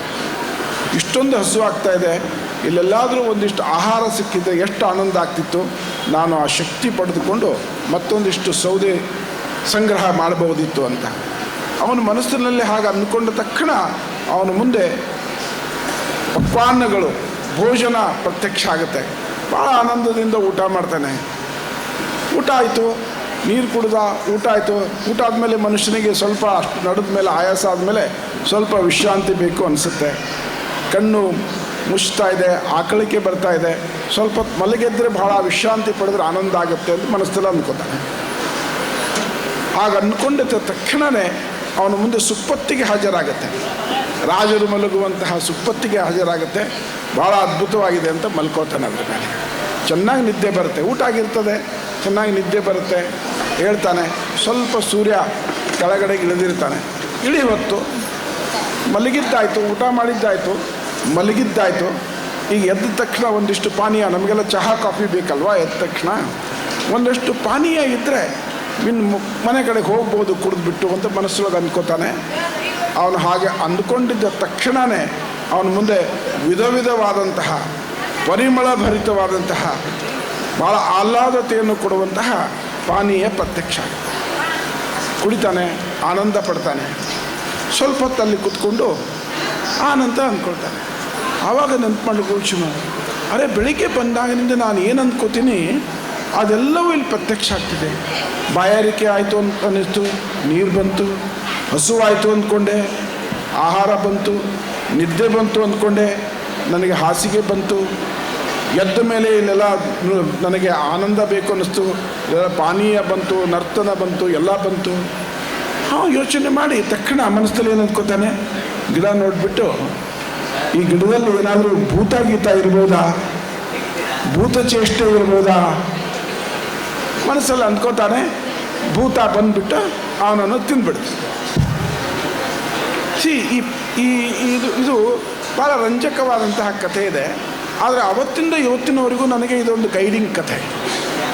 ಅವನು ಬೆಳಗಿಂದ ಇಷ್ಟೆಲ್ಲ ಸಿಕ್ತು, ದೇವರು ನನ್ನ ಭಕ್ತಿಗೆ ಮೆಚ್ಚಿದ್ರೆ ಏನೇನು ಮಾಡ್ತೀನ ಅನ್ನೋಕ್ಕೆ ಯಾಕೆ ಅನ್ಕೋಬಾರ್ದಿತ್ತು. ದೇವರು, ನಾನು ಇಷ್ಟು ಪ್ರಾಮಾಣಿಕವಾಗಿ ಜೀವನ ನಡೆಸಿದ್ದೀನಿ, ನನಗೆ ದೇವರು ಬಂದು ಸಹಾಯ ಮಾಡಿಬೋದು ಅಂದ್ಕೊಂಡಿದ್ರೆ ದೇವರು ಇನ್ನಷ್ಟು ಸಹಾಯ ಮಾಡ್ತಿದ್ದೆ. ಭೂತ ಇರ್ಬೋದಾ, ನನ್ನನ್ನು ತಿಂದುಬಿಟ್ರೆ ಯಾಕೆ ಅಂದ್ಬಿಟ್ರೆ ಬಂದು ತಿಂದ್ಬಿಟ್ರೆ. ಹಾಗೆ ಈ ಜಗತ್ತಂತೇನಿದೆ, ಈ ಜಗತ್ತೆಲ್ಲವೂ ಕೂಡ ನಾವು ಹೇಗೆ ಭಾವಿಸ್ತೀವಿ ಆ ರೀತಿ. ನಮ್ಮ ನೆರೆಮನೆಯವರು ಒಳ್ಳೆಯವರು ಅಂದರೆ ಅವ್ರು ಒಳ್ಳೆಯವರಾಗಿರ್ತಾರೆ. ನಮ್ಮ ನೆರೆಮನೆಯವರು ಕೆಟ್ಟವರು ಅಂದರೆ ಸುಮ್ಮನೆ ಗೇಟ್ ಮುಂದೆ ಬಂದು ನಮ್ಮ ಕಡೆ ಈಗ ನೋಡಿದ್ರೆ ಅವನೇನು ಹಾಕಿ ನೋಡ್ತಾ ಇದ್ದಾನೆ ಅಂತ. ನಾವು ಒಳ್ಳೆಯವರು ಅಂತ ಅಂದ್ಕೊಂಡ್ರೆ hello, how are you, good morning ಅಂತ ಹೇಳ್ತೀವಿ ಅಲ್ವಾ. That is how. ಇಡೀ ಪ್ರಪಂಚವನ್ನು ನಾನು ಬದಲಾದರೆ ಇಡೀ ಪ್ರಪಂಚ ನಾವು ಬದಲಾಯಿಸ್ಲಿಕ್ಕೆ ಆಗೋಲ್ಲ. ಬದಲಾಯಿಸೋದು ಪ್ರಾಕ್ಟಿಕಲ್ ಕೂಡ ಅಲ್ಲ. ಆದರೆ ಇಡೀ ಪ್ರಪಂಚ ನನಗೆ ಸುಂದರವಾಗಿ, ಸ್ವಾರಸ್ಯಕರವಾಗಿ, ಪ್ರೀತಿಮಯವಾಗಿ, ಆನಂದಕರವಾಗಿ ಕಾಣಬೇಕಾದ್ರೆ ನಾನು ಬದಲಾಗಬೇಕು. ಅದಕ್ಕೆ ಹೇಳ್ತಾರೆ, ದೃಷ್ಟಿ ಬದಲಾದರೆ ಸೃಷ್ಟಿ ಬದಲಾಗಬಲ್ಲದು ಅಂತ. ದೃಷ್ಟಿ ಮೊದಲು ಬದಲಾಗಬೇಕು, ಸೃಷ್ಟಿಯನ್ನು ಬದಲಾಯಿಸಲಿಕ್ಕಾಗ. ಹಾಗಾಗಿ ಜೀವನದಲ್ಲಿ ಅನೇಕ ಸಾರಿ ಚಾಲೆಂಜಸ್ ಬರ್ತವೆ, ವಿಶಿಷ್ಟವಾದಂತಹ ನಮಗೆ ಪ್ರಸಂಗಗಳು ಬರ್ತವೆ. ಸೊ ಒಂದು ಪಾಸಿಟಿವ್ ಮೆಂಟ್ಯಾಲಿಟಿ ಇರಬೇಕು. ಮತ್ತು ಯಾವ ಕಾರಣಕ್ಕೂ ಕೂಡ ನಾವು ಧೈರ್ಯವನ್ನು ಕಳೆದುಕೊಳ್ಬಾರ್ದು. ಚಾಲೆಂಜಸ್ ಬಂದಾಗ ಆ ಪ್ರಸಂಗದಿಂದ ನಾನು ಹೊರಗೆ ಬರೋದು ಹೇಗೆ, ಅದನ್ನು ಎದುರಿಸೋದು ಹೇಗೆ ಅನ್ನುವಂತಹ ಧೈರ್ಯ ನಮ್ಮಲ್ಲಿ ಬೇಸಿಕ್ ಇರಬೇಕು. ಅದಕ್ಕೆ ನಾವು ಯಾವಾಗಲೂ ದೇವರಲ್ಲಿ, ನಮ್ಮ ಗುರು ಹಿರಿಯರಲ್ಲಿ ಅಪಾರವಾದಂತಹ ಭಕ್ತಿಯನ್ನು ಹೊಂದಿರಬೇಕು. ಸೊ ಧೈರ್ಯ ಇರಬೇಕು. ವಿವೇಕಾನಂದರ ಜಯಂತಿ ಆಚರಿಸ್ತಾ ಇದ್ದೀವಿ. ವಿವೇಕಾನಂದರು ಯಾವಾಗಲೂ ಒಂದು ಮಾತು ಹೇಳ್ತಿದ್ರು, ಯುವ ದಿನ ಅಂತ ಹೇಳ್ತೀವಿ ಇವತ್ತು. ಅವ್ರು ಹೇಳ್ತಿದ್ದು ಒಂದೇ ಮಾತು, ಏನಂತ ಹೇಳಿದ್ರೆ ಕರೇಜ್ ಕರೇಜ್ ಕರೇಜ್. ಎಲ್ಲಿ ಕರೇಜ್ ಇರುತ್ತೆ ಅಲ್ಲಿ ಎಲ್ಲವೂ ನಮಗೆ ಸಲೀಸಾಗಿ ನಡೆಯುತ್ತೆ. ಅನೇಕ ಸಾರಿ ನಾವು ಅನವಶ್ಯಕವಾಗಿ ಭಯ ಪಡ್ತಾ ಇರ್ತೀವಿ. ಅದಕ್ಕೆ ವಿವೇಕಾನಂದ ಒಂದು ಕಡೆ ಹೇಳ್ತಾರೆ, ನಾವು ಯಾವುದರ ಬಗ್ಗೆ ಭಯ ಪಡ್ತಿರ್ತೀವೋ ಅದಕ್ಕಿಂತ ಅದರ ಭಯಾನಕತೆಗಿಂತ ಅದರ ಬಗ್ಗೆ ನಾವು ಭಯ ಪಡುವುದೇ ಹೆಚ್ಚು ಭಯಾನಕವಾಗಿರುತ್ತೆ. ಸುಮ್ಮನೆ ಈಗ ಚಿಕ್ಕ ಮಕ್ಕಳಿಗೆ ನಾವು ಹೆದರ್ತೀವಲ್ಲ, ಅಲ್ಲಿ ಹೋಗ್ಬೇಡ ಗುಮ್ಮ ಇದೆ ಅಂತ. ದೊಡ್ಡವರಾಗಿ, ವಯಸ್ಸಾಗಿ, ಮುದುಕಾದ ಮೇಲೂ ನಾವು ಅನವಶ್ಯಕವಾದಂಥ ಸಂಗತಿಗಳಿಗೆ ಹೆದರ್ತಾ ಇರ್ತೀವಿ. ಅಯ್ಯೋ ಇದು ಚಳಿಗಾಲ ಶುರು ಆಗುತ್ತೆ, ಗಂಟ್ಲು ಕಟ್ಕೊಳುತ್ತೆ, ನೆಗಡಿ ಬರುತ್ತೆ, ಕೆಮ್ಮು ಬರುತ್ತೆ ಅಂತೆಲ್ಲ ಶುರು ಮಾಡ್ತಾರೆ. ಬಂದಾಗ ಫೇಸ್ ಮಾಡಬೇಕು. ಅದನ್ನೆಲ್ಲ ಫೇಸ್ ಮಾಡೋದಕ್ಕೆ ನಾವು ಪಂಚತಂತ್ರ ಅಂತ ಒಂದಿದೆ, ನಮಗೆಲ್ಲ ಅನೇಕರಿಗೆ ಗೊತ್ತಿರ್ಬೋದು. ಪಂಚತಂತ್ರದ ಕಥೆಗಳನ್ನು ಓದಬೇಕಾದ್ರೆ ಈ ಜಗತ್ತು ಎಲ್ಲವೂ ಈ ಜಗತ್ತೆಲ್ಲವೂ ನಮಗೇನೋ ಒಂದು ಮಾಡಬೇಕು ಅಂತ ಬರಲ್ಲ. ಈ ಜಗತ್ತಿನಲ್ಲಿ ಒಳ್ಳೆಯವರಿದ್ದಾರೆ, ಕೆಟ್ಟವರಿದ್ದಾರೆ, ಸಹಾಯ ಮಾಡೋರಿದ್ದಾರೆ, ಕಪಟಿಗಳಿದ್ದಾರೆ, ವಂಚನೆ ಮಾಡೋರಿದ್ದಾರೆ. ಅಂಥವರೆಲ್ಲರ ಮಧ್ಯೆ ನಾವು ಬದುಕಬೇಕಾದಾಗ ನಮಗೆ ಒಂದಿಷ್ಟು ಲೋಕಜ್ಞಾನ ಇರಬೇಕು. ಒಳ್ಳೆಯವನಾಗ್ತೀನಿ ಅಂತ ಹೇಳಿಬಿಟ್ಟು ನಾನು ಪ್ರಾರಂಭದಲ್ಲಿ ಹೇಳಿದ್ನಲ್ಲ, ನಾವೆಲ್ಲದಕ್ಕೂ ತಲೆ ಅಲ್ಲಾಡಿಸ್ಕೊಂಡಿದ್ರೆ ಎಲ್ಲ ನಮ್ಮ ಮೇಲೆ ಸವಾರಿ ಮಾಡ್ತಾರೆ. ಇಂಥ ಚಾಲೆಂಜಿಂಗ್ ಪ್ರಸಂಗಗಳನ್ನು ಎದುರಿಸೋದಕ್ಕೆ, ಅರ್ಥ ಮಾಡ್ಕೊಳ್ಳೋದಕ್ಕೆ, ಅದನ್ನು ದಾಟಿ ಮುಂದೆ ಹೋಗೋದಕ್ಕೆ ನಾವು ಯಾವಾಗಲೂ ಪಂಚತಂತ್ರ ಕಥೆಗಳನ್ನು ಕೆಲವರಷ್ಟು ಓದಿರ್ಬೋದು. ಯಾರು ಓದಿಲ್ಲ ಅವರೆಲ್ಲ ದಯವಿಟ್ಟು ಓದಿ. ಜೊತೆಗೆ ರಾಷ್ಟ್ರೋತ್ಥಾನ ಪರಿಷತ್ ಅಂತ ಚಾಮರಾಜಪೇಟೆಯಲ್ಲಿದೆ, ಅವರು ಭಾರತಿ ಪುಸ್ತಕ ಸಂಪದ ಅಂತ ಮಾಡಿದ್ದಾರೆ. ಭಾರತಿ ಪುಸ್ತಕ ಸಂಪದ ಪ್ರಾಯಶಃ ಲೈಬ್ರರಿಯಲ್ಲಿ ಇರಬೇಕು. 510 ಪುಸ್ತಕಗಳು, ವಾಲ್ಮೀಕಿಯಿಂದ JP ವರೆಗೆ ಅಂತ. ನಮ್ಮ ಭಾರತ ದೇಶವನ್ನು ಇವತ್ತಿನ ದಿವಸ ನಾವೇನು ನೋಡ್ತಾ ಇದ್ದೀವಿ, ಇಷ್ಟು ವಿಶ್ವಗುರು ಆಗಲಿಕ್ಕೆ ಹೊರಟಂತಹ ಈ ಭಾರತ ಇವತ್ತಿನ ದಿವಸ ಈ ಸ್ಥಿತಿಗೆ ತಂದಂತಹ ಇತಿಹಾಸ ಪುರುಷರು, ಪೌರಾಣಿಕ ಪುರುಷರು, ರಾಷ್ಟ್ರೀಯ ಪುರುಷರು, ಸಂಗೀತ, ವಿಜ್ಞಾನ, ನಾಟಕ, ಕಲೆ, ಈ ಎಲ್ಲ ಕ್ಷೇತ್ರಗಳಲ್ಲಿ ಭಾರತವನ್ನು ಶ್ರೀಮಂತಗೊಳಿಸಿದಂತಹ 510 ವ್ಯಕ್ತಿಗಳ ಬಗ್ಗೆ ಚಿಕ್ಕ ಪರಿಚಯ. ಒಂದೊಂದು ಪುಸ್ತಕ 48 ಪುಟ. ನಾವು ಹಿರಿಯರು ಓದಬೇಕು, ನಮ್ಮ ಮಕ್ಕಳಿಗೂ ಅದನ್ನು ಓದಿಸ್ಬೋದು. ಹಾಗಾಗಿ ನಾವು ಹಿರಿಯರು, ಪಾಲಕರು ನಮ್ಮ ಮಕ್ಕಳನ್ನು ಯೋಗ್ಯ ಪ್ರಜೆಗಳಾಗಿ ಹ್ಯಾಕ್ ಮಾಡಬೇಕು ಅನ್ನೋದ್ರ ಕಡೆಗೆ ಶಾಲೆಗೆ ಹೋಗಿ ಡಿಗ್ರಿ ಅಂತೂ ಪಡಿತಾರೆ. ಆದರೆ ಪ್ರತಿಯೊಬ್ಬ ತಾಯಿ ತಂದೆ ಯೋಚನೆ ಮಾಡಬೇಕಾಗಿತ್ತು, ನನ್ನ ಮಗು ಯೋಗ್ಯವಾದಂತಹ ಪ್ರಜೆ ಆಗಿ ಹೇಗೆ ಇವತ್ತಿನ ದಿವಸ ಏನು ಹೆಸರು ಕೊಟ್ಟಿದ್ದಾರೆ, ಸಾರ್ಥಕ್ಯ ಅಂತ. ಅದರ ಅರ್ಥ ನಾವೆಲ್ಲರೂ ನಮ್ಮ ಜೀವನವನ್ನು ಸಾರ್ಥಕಗೊಳಿಸುವ ಕಡೆಗೆ ಮುಂದೆ ಹೋಗ್ತೀವಿ. ಇದು ಕೇವಲ 25 ವರ್ಷದ ಸಾರ್ಥಕ್ಯ ಅಲ್ಲ. 25ನೇ ವರ್ಷಕ್ಕೆ ಶ್ರೀ ಉದಯರತ್ನ ಅವರು ಈ ಶಾಲೆಯ ಮೂಲಕ ನಮ್ಮೆಲ್ಲರಿಗೂ ಕೊಡುವಂತಹ ಸಂದೇಶ ಏನಂತ ಹೇಳಿದ್ರೆ, ನಮ್ಮ ಜೀವನವನ್ನು ನಾವು ಸಾರ್ಥಕಗೊಳಿಸಬೇಕು. ಸೊ ದಿಸ್ ಸಾರ್ಥಕ್ಯ do not belong to the past, this ಸಾರ್ಥಕ್ಯ belongs to the present and the future. ಹಾಗೆ ಇದನ್ನು ಅಳವಡಿಸಿಕೊಂಡು ನಾವೆಲ್ಲರೂ ಇಲ್ಲಿ ಶಾಲೆಯ ಮಕ್ಕಳಿದ್ದೀವಿ, ಶಿಕ್ಷಕರಿದ್ದಾರೆ, ಪಾಲಕರು, ಪೋಷಕರಿದ್ದಾರೆ. ನಮ್ಮೆಲ್ಲರಿಗೂ ಕೂಡ ಈ ಸಾರ್ಥಕತೆ ಅನ್ನೋದು ನಮ್ಮ ಮನಸ್ಸಲ್ಲಿ ಸದಾ ಇರಲಿ. ಆಗ ನಾವು ಈ ಸಿಲ್ವರ್ ಜುಬ್ಲಿನಲ್ಲಿ ಪಾರ್ಟಿಸಿಪೇಟ್ ಮಾಡಿದಂತಹ ನೆನಪು ನಮ್ಮಲ್ಲಿ ಸದಾ ಇರ್ತದೆ. ಪ್ರಾಯಶಃ ಇಷ್ಟು ನನ್ನ ವೈಯಕ್ತಿಕ ಅನುಭವಗಳನ್ನು, ನನಗೆ ಅನಿಸಿದ ವಿಚಾರಗಳನ್ನು ನಿಮ್ಮ ಜೊತೆಗೆ ಹಂಚಿಕೊಂಡಿದ್ದೀನಿ. ಈ ಬೆಳ್ಳಿ ಹಬ್ಬದ ಸಮಾರಂಭದಲ್ಲಿ, ಈ ಉತ್ಸಾಹದಲ್ಲಿ ಭಾಗವಹಿಸಲಿಕ್ಕೆ ನನಗೂ ಕೂಡ ಅವಕಾಶ ಕೊಟ್ಟಂತಹ ಈ ವಿದ್ಯಾನಿಕೇತನದ, ನಿಸರ್ಗ ವಿದ್ಯಾನಿಕೇತನದ ಆಡಳಿತ ಮಂಡಳಿಗೆ ನಾನು ಆಭಾರಿಯಾಗಿದ್ದೀನಿ. ನನ್ನ ಮಾತುಗಳನ್ನು ಇಷ್ಟೊತ್ತು ನೀವೆಲ್ಲ ತುಂಬ ಶಾಂತವಾಗಿ ಸಹನೆಯಿಂದ ಆಲಿಸಿದ್ದೀರಿ. ನಿಮಗೂ ಕೂಡ ನನ್ನ ಧನ್ಯವಾದಗಳು.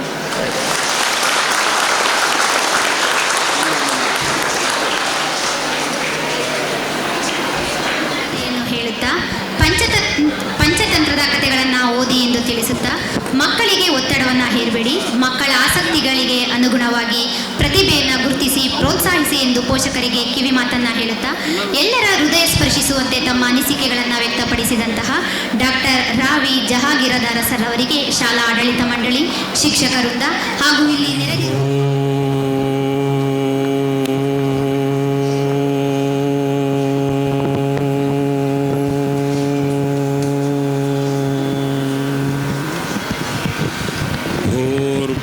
स्वः तत्सवितुर्वरेण्यं भर्गो देवस्य धीमहि धियो यो नः प्रचोदयात्.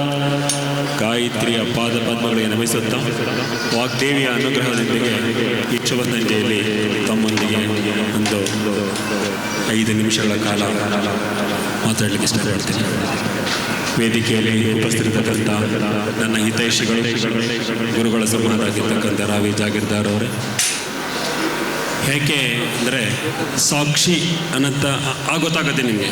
ಅರವಿಂದೋ ಅಂತ ಹೇಳಿದ್ರೆ ನಿಮ್ಗೆ ಗೊತ್ತಾಗಿಲ್ಲ, ಸಾಕ್ಷಿ ಫೌಂಡೇಶನ್ ಅಂದರೆ ಗೊತ್ತಾಗುತ್ತೆ ನಿಮಗೆ. ನನ್ನ ಒಡನಾಟ 10 ವರ್ಷಗಳ ಮೇಲ್ಪಟ್ಟು ನಮ್ಮ ಭಾರತೀಯ ಸಂಸ್ಕೃತಿಯನ್ನು, ವೇದಗಳ ಅಧ್ಯಯನವನ್ನು ಅಲ್ಲಿ ಮಾಡ್ತಕ್ಕಂಥದ್ದು ನನ್ನ ಒಂದು ಪುಣ್ಯ ಅಂತ ಹೇಳಬೇಕಲ್ಲಿ. ನನ್ನ ಒಂದು ಸಂಪರ್ಕ ಬಂದಿದ್ದು. ನಾನು ಸಂಸ್ಕೃತ ಭಾರತೀಯ ಒಂದು ಸಂಸ್ಕೃತ ಸೌರಭ ಅನ್ನತಕ್ಕಂಥ ಒಂದು ಕಾರ್ಯಕ್ರಮಕ್ಕೆ ಅಲ್ಲಿಂದ ನನಗೇನಾದರೂ ಸಹಾಯ ಸಿಗಬಹುದು ಅಂತಂದ್ಬಿಟ್ಟು ಅಲ್ಲಿ ಹೋದಾಗ ನಾನು ನನ್ನ ಗುರುಗಳಾಗಿರ್ತಕ್ಕಂಥ ಕಶ್ಯಪ್ ಸರ್ ಅವರು ಮನೇಲಿ ಮಾತಾಡ್ತಾ ಇದ್ದಾಗ ಒಂದು 10 ನಿಮಿಷ ಮಾತಾಡಿಲ್ಲ ನಾವು ಅಷ್ಟೇನೆ.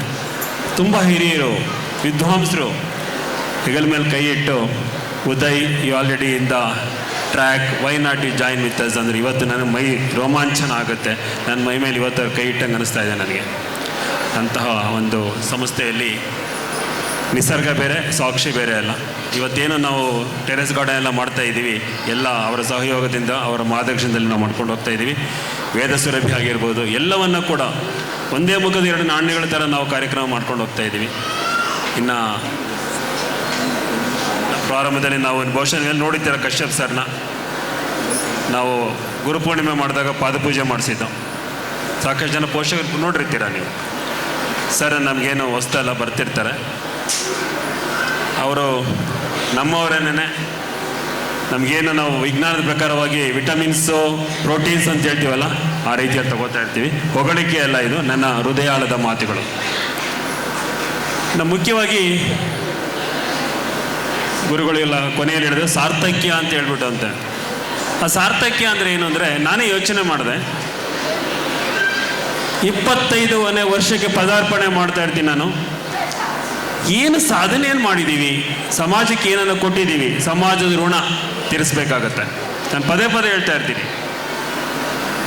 ಮೊನ್ನೆ ತಾನೇ ಮಕ್ಕಳಿಗೆ ಹೇಳಿದೆ, ಅಂಗಡಿಲಿ ಹೋಗಿ ತಂದಿದ್ದೀವಿ, 2000 ಕೊಟ್ಟೆ ಶರ್ಟ್ ಕೊಟ್ಟರು. 2000 ಕೊಟ್ಟರೆ ಶರ್ಟ್ ಬಂದಿಲ್ಲ. ಆ 2000ದ ಹಿಂದೆ ಇರತಕ್ಕಂಥ ಪರಿಶ್ರಮ ಲೆಕ್ಕ ಹಾಕೊಂಡೋದ್ರೆ ಅದು ಅಗಣಿತ. ಯಾಕೆ ಗೊತ್ತಾ? ಯಾರೋ ಒಬ್ಬ ನೂಲು ಮಾಡ್ತಾನೆ, ಇನ್ಯಾರೋ ಒಬ್ಬ ಅದನ್ನು ನೇಯ್ತಾನೆ, ಯಾರೋ ಒಬ್ಬ ಅದಕ್ಕೆ ಬಣ್ಣ ಹಾಕ್ತಾನೆ, ಇನ್ಯಾರೋ ಒಬ್ಬ ಅದಕ್ಕೆ ಅಂಗಡಿಲಿ ಮಾರ್ತಾನೆ, ಇನ್ಯಾರೋ ಕಟ್ ಮಾಡಿ ನಮ್ಗೆ ಹೊಲ್ಕೊಡ್ತಾನೆ. ಎಷ್ಟು ಅದಕ್ಕೆ ಉಂಡಿ ಬೇಕು, ದಾರ ಬೇಕು. ಯೋಚನೆ ಮಾಡಿ, ಎಷ್ಟು ಪರಿಶ್ರಮ ಇದೆ ಅಲ್ವಾ? 2000 ಅದಕ್ಕೆ ಓಕೆನಾ? ಪರಿಶ್ರಮವನ್ನು ಯಾರು ನಾವು ಗುರುತಿಸ್ಕೋತೀವೋ 2000 ಅದು ದೊಡ್ಡದಲ್ಲ. ಅದಕ್ಕೇ ಮಕ್ಕಳಿಗೆ ನಾವು ಕಲಿಸ್ಬೇಕಾಗಿರತಕ್ಕಂಥದ್ದು ಸಮಾಜಕ್ಕೆ ನಾವು ಏನು ಕೊಡಬೇಕು ಅಂತ ಅಂದ್ಬಿಟ್ಟು ದಾಸರು ಹೇಳ್ತಾರೆ, ಮಾನವ ಜನ್ಮ ದೊಡ್ಡದು, ಅದನ್ನು ಹಾನಿ ಮಾಡಿಕೊಳ್ಳಬೇಡರ ಹುಚ್ಚಪ್ಪಗಳಿರ ಅಂತಂದ್ಬಿಟ್ಟು. ಮನುಷ್ಯ ಜನ್ಮ ಸಿಕ್ಕಿದೆ ನಮಗೆ. 84 ಲಕ್ಷ ಕೋಟಿ ಜೀವರಾಶಿಗಳಲ್ಲಿ ಮನುಷ್ಯ ಜನ್ಮನೇ ಅತ್ಯಂತ ಶ್ರೇಷ್ಠವಾಗಿರೋ ಜನ್ಮ. ಈ ಜನ್ಮದಲ್ಲಿ ನಾವು ಏನಾದರೂ ಒಂದು ಒಳ್ಳೆಯ ಕೆಲಸ ಮಾಡಿದ್ರೆ ನಮಗೆ ತೃಪ್ತಿಯಾಗಲಿ, ಬೇರೆ ತೃಪ್ತಿ ಪಡಿಸೋದು ಬೇಡ. ಇಲ್ಲಿ ಮುಖ್ಯವಾಗಿ 3 ವಿಷಯಗಳು ನಿಮ್ಗೆ ಹೇಳಕ್ಕೆ ಇಷ್ಟಪಡ್ತೀನಿ. ಹೊತ್ತಾರೆ ಎದ್ದಾಗ, ರಾತ್ರಿ ಮಲಗುವ ಮುನ್ನ, ನೆನೆ ಮೊದಲು ಬಾಳಿಗೆ ಬೆಳಕ ತಂದವರ, ಅವರಿಟ್ಟ ದೋಣಿಯಲಿ ನಿತ್ಯ ಪಯಣವು ನಮದು, ನಮಿಸೋಣ ಚರಣಕ್ಕೆ ಮುದ್ದು ರಾಮ. ಅರ್ಥ ಆಗಿದೆಯಾ? ಹೊತ್ತಾರೆ ಎದ್ದಾಗ, ಬೆಳಗ್ಗೆ ಎದ್ದಾಗ ಮತ್ತೆ ರಾತ್ರಿ ಮಲಗಬೇಕಾದ್ರೆ ಯಾರ ನೆನೆಸ್ಕೊಬೇಕು ನಾವು? ನಮ್ಮ ಬಾಳಿಗೆ ಬೆಳಕು ತಂದವರು ಯಾರು? ತಂದೆ ತಾಯಿಗಳು, ಗುರುಗಳು. ಅವರ ನೆನೆಸ್ಕೊಂಡು ಅವರ ಪಾದಕ್ಕೆ ನಮಸ್ಕಾರ ಮಾಡಬೇಕು ಅಂತಂದ್ಬಿಟ್ಟು ಇದನ್ನು KC ಶಿವಪ್ಪ ಅನ್ನತಕ್ಕಂಥ ಕವಿಗಳು ಬರೆದಿರ್ತಕ್ಕಂಥದ್ದು. ಮುದ್ದುರಾಮ, ನಾವು ಹೇಗೆ ನಮ್ಮ DVG ಅವರು ಮಂಕುತಿಮ್ಮನ ಕಗ್ಗ ಇದೆಯೋ ಅದೇ ರೀತಿಯಲ್ಲಿ ಇದು ಮುದ್ದುರಾಮನ ಕವಿತೆಗಳು ಅಂತಂದ್ಬಿಟ್ಟು ಸಹಸ್ರಗಳಿದ್ದಾವೆ. ಮುದ್ದುರಾಮ ಅಂದರೆ ನಮ್ಮ ರಾಮಾಯಣದ ರಾಮನನ್ನು ಹೋಲಿಕೆ ಮಾಡಿ ಬರೆದಿರ್ತಕ್ಕಂಥದ್ದು. ಇನ್ನು ಸಮಾಜ ಋಣಕ್ಕೆ ನೀವು ಮಕ್ಕಳು ನಾವು ಕಲಿಸ್ಬೇಕಾಗಿರೋದು ಏನು ಕಲಿಸ್ಬೇಕು ಅಂದರೆ, ಜನ್ಮವಿತ್ತವರಾರೋ, ಅನ್ನವಿತ್ತವರಾರೋ, ಅರಿವಿನ ನಿನ್ನ ಗುಣಪಡಿಸಿ ಬೆಳೆಸಿದವರಾರೋ, ನಿನ್ನ ಸುಖ ಸಂಚಯಕ್ಕೆ ಬೆವರ ಸುರಿಸಿದವರಾರೋ, ನಾವು ಋಣದ ಸರಮಾಲೆ ಮುದ್ದುರಾಮ. ಮಕ್ಕಳಿಗೆ ಹೇಳಬೇಕು ನಾವು. ನಮಗೆ ಜನ್ಮ ಕೊಟ್ಟರೆ ಯಾರು ಕೊಟ್ಟಿದ್ದಾರೋ ಗೊತ್ತಿಲ್ಲ ನಮಗೆ. ಆ ಜನ್ಮದ ಋಣ ತೀರಿಸ್ಲಿಕ್ಕಾಗಲ್ಲ ನಾವು. ನಾನು ಮಕ್ಕಳಿಗೆ ಹೇಳ್ತಾ ಇರ್ತೀನಿ, ಮೈಕ್ರೋಸ್ಕೋಪಿಕ್ ಸ್ಟ್ರಕ್ಚರ್ ಮಗು ಬೆಳವಣಿಗೆ ಆಗಬೇಕು ತಾಯಿಯ ಗರ್ಭದಲ್ಲಿ ಅಂದರೆ ಮೈಕ್ರೋಸ್ಕೋಪಲ್ಲಿ ನೋಡಬೇಕಾಗತ್ತೆ. 190 ದಿನಗಳು 280 ದಿನಗಳು ಆಕೆ ಮಡಿಲಲ್ಲಿ ಇಟ್ಕೊಂಡು ಒಂದು ರೂಪವನ್ನು ಕೊಟ್ಟು ಭೂಮಿಗೆ ತರ್ತಾಳೆ ನಮಗೆ. ಅದಕ್ಕೆ ತಂದೆನೂ ಕಾರಣಕರ್ತನಾಗಿರ್ತಾನೆ.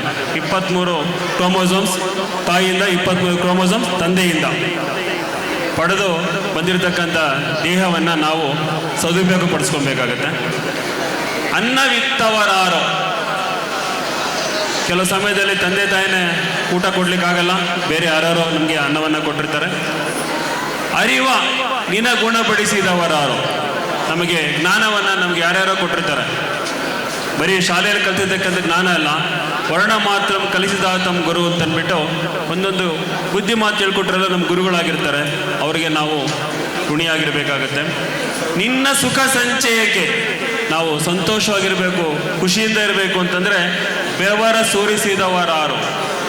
ಒಬ್ಬ ರೈತ ತನ್ನ ದುಡಿಮೆಯನ್ನು ಮಾಡಿದಾಗಿಲ್ಲಿ ನಾವು 70 ರೂಪಾಯಿ ಕೊಟ್ಟು ಅಕ್ಕಿ ಕೆ ಜಿ ತರ್ತೀವಿ. ಆದರೆ 70 ರೂಪಾಯಿ ಕೆ ಜಿ ಅಕ್ಕಿ ಕೊಡೋಕ್ಕಿಂತ ಮೊದಲು ಅವನೆಷ್ಟು ಪರಿಶ್ರಮ ಪಟ್ಟಿದ್ದ ಅದನ್ನು ಯೋಚನೆ ಮಾಡಬೇಕಲ್ಲ. ಆ ರೀತಿಯಾಗಿ ಎಷ್ಟು ಜನ ಬೆವರು ಸುರಿಸಿದಾರೋ. ನಾವು ಋಣದ ಸರಮಾಲೆ ಮುದ್ದು ರಾಮ. ನಾವು ಸಾಲದಲ್ಲಿರೋರು, ನಾವು ಸಾಲ ತೀರಿಸ್ಲಿಕ್ಕಾಗಲ್ಲ. ನಾವು ಆ ಸಾಲವನ್ನು ತೀರಿಸ್ಬೇಕು ಅಂದರೆ ಸ್ವಲ್ಪ ಅದು ಪ್ರಯತ್ನ ಮಾಡೋಣ ಅಂತ. ಇಷ್ಟೆಲ್ಲ ಹೇಳಿದ್ರೆ ಸರ್, ಸಮಯ ಎಲ್ಲಿದೆ ನಮಗೆ? ಎಲ್ಲರದ್ದು ಇದೆ ಅಲ್ವಾ? ಟೈಮ್ ಇಲ್ಲ, ಮಕ್ಕಳು ಕೊಡೋಕೆ ಟೈಮ್ ಇಲ್ಲ, ಕಷ್ಟ ಇದೆ ಜೀವನ ಮಾಡೋದು. ಅದಕ್ಕೂ ನಮ್ಮ ಶಿವಪ್ಪರು ಚೆನ್ನಾಗಿ ಹೇಳಿದ್ದಾರೆ. ದಿನ ಒಂದೇ ಎಲ್ಲರಿಗೆ, ಹಿರಿಯರಿಗೆ ಕಿರಿಯರಿಗೆ, ಕೆಂದುಟಿಯ ಉಷೆಯಿಂದ ಮುಸ್ಸಂಜೆ ತನಕ ಎಂತು ನೀ ಬಳಸಿವೆಯೋ ಇದೆ ಅಂತ್ಯ ಎಲ್ಲ. ದಿನದ ಯೋಜನೆ ನಿನದು ಮುದ್ದು ರಾಮ, ದಿನದ ಯೋಜನೆ ನಮದು ಮುದ್ದು ರಾಮ. ಇಡೀ ಪ್ರಪಂಚದಲ್ಲಿ, ಭೂಮಂಡಲದಲ್ಲಿ ದಿನ ಅಂದರೆ ಎಷ್ಟು ಗಂಟೆ? 24 ಗಂಟೆನೇ. ಅವನು ಕೂಲಿ ಕಾರ್ಮಿಕ ಇರ್ಬೋದು, ಇಲ್ಲ ಬಿನ್ ಲಾಡನ್ ಇರ್ಬೋದು, ಇಲ್ಲ ನಮ್ಮ ನರೇಂದ್ರ ಮೋದಿ ಇರ್ಬೋದು. ಎಲ್ಲರಿಗೂ ಎಷ್ಟು ಗಂಟೆ ಇದೆ? 24 ಗಂಟೆನೇ ಅಲ್ವಾ? ಅದನ್ನು ನಾವು ಹೇಗೆ ಬಳಸಬೇಕು ಅನ್ನತಕ್ಕಂಥದ್ದನ್ನು ಹೇಳಿದರೆ ನಮ್ಮ ಯೋಜನೆಯನ್ನು ಮಾಡ್ಕೊಂಡು ಬಳಸ್ಕೊಬೇಕು. ಸಮಯವನ್ನು ತರಲಿಕ್ಕಾಗಲ್ಲ. ನಾನು ಹೇಳ್ತಾ ಇರ್ತೀನಿ, everything will purchase except 2 things. One is mother, one is time. ಸಮಯ ತರೋಕ್ಕಾಗಲ್ಲ, ನಾವು ತಾಯಿ ತರಲಿಕ್ಕಾಗಲ್ಲ. ಆಂಟಿ ತರ್ಬೋದು, ತಾಯಿನ ತರೋಕ್ಕಾಗಲ್ಲ. ಅದಕ್ಕೆ ಇನ್ನು ಮುಂದಿನ ತಿಂಗಳು ಮಾತಾಡೋಣ.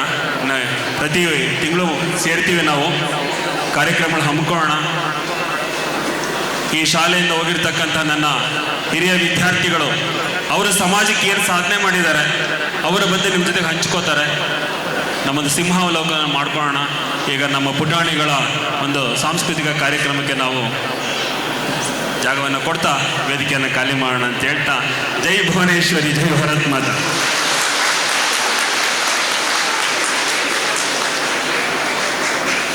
ಆಚರಿಸುತ್ತಿರುವ ನಿಸರ್ಗೋತ್ಸವ ಶಿಶಿರದ ಬಗ್ಗೆ ಕಿರು ಮಾಹಿತಿಯನ್ನು ನೀಡುತ್ತಾ, ನಮ್ಮ ಜೀವನ ಸಾರ್ಥಕವಾಗುವುದು ಯಾವಾಗ ಎನ್ನುವುದಕ್ಕೆ ಮುದ್ದುರಾಮನ ಚೌಪದಿಗಳಲ್ಲಿನ ಕೆಲವು ಸಾಲುಗಳನ್ನು ಉದಾಹರಣೆಗಳನ್ನಾಗಿ ನೀಡುತ್ತಾ, ಮುಂದಿನ ದಿನಗಳಲ್ಲಿ ನಮ್ಮ ಶಾಲೆಯ ಸಾರ್ಥಕತೆಯ ಬಗ್ಗೆ ತಿಳಿಸೋಣ ಎಂದು ಹೇಳುತ್ತಾ ತಮ್ಮ ಅತ್ಯಮೂಲ್ಯವಾದ ನುಡಿಗಳಲ್ಲಿ ಎಲ್ಲರ ಮನಮುಟ್ಟುವಂತೆ ಸಂಕ್ಷಿಪ್ತವಾಗಿ ಅಧ್ಯಕ್ಷೀಯ ಭಾಷಣವನ್ನು ಮಾಡಿದಂತಹ ಡಾಕ್ಟರ್ ಉದಯರತ್ನ ಕುಮಾರ್ ಸರ್ ಅವರಿಗೆ ಸರ್ವರ ಪರವಾಗಿ ಹೃತ್ಪೂರ್ವಕ ಧನ್ಯವಾದಗಳನ್ನು ಅರ್ಪಿಸುತ್ತಿದ್ದೇನೆ.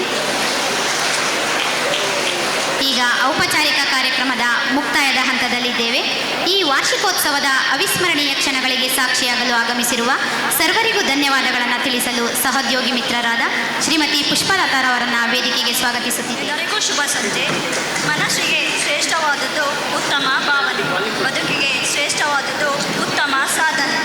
ನಮ್ಮ ಶಾಲೆಯಲ್ಲಿ ಓದುತ್ತಿರುವ ಎಲ್ಲ ವಿದ್ಯಾರ್ಥಿಗಳು ಉತ್ತಮ ಭಾವನೆ ಹಾಗೂ ಸಾಧನೆಯನ್ನು ಹೊಂದಿ ಸರ್ವತೋಮುಖವಾಗಿ ಬೆಳೆಯಲಿ ಎಂದು ಹೇಳುತ್ತಾ, ಈಗ ನಿಸರ್ಗ ವಿದ್ಯಾನಿಕೇತನ ಶಾಲೆಯ ವಾರ್ಷಿಕೋತ್ಸವದ ಕಾರ್ಯಕ್ರಮಕ್ಕೆ ಆಗಮಿಸಿರುವಂತಹ ಎಲ್ಲರಿಗೂ ವಂದನಾರ್ಪಣೆಯನ್ನು ಸಲ್ಲಿಸುವ ಮಧುರ ಕ್ಷಣ ನನ್ನದು.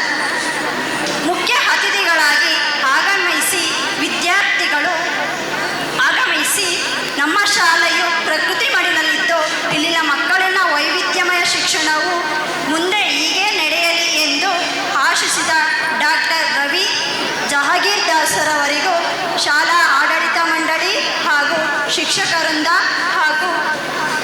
ವೈಯಕ್ತಿಕವಾಗಿ ಹೃದಯಪೂರ್ವಕ ವಂದನೆಗಳನ್ನು ಸಲ್ಲಿಸುತ್ತೇನೆ.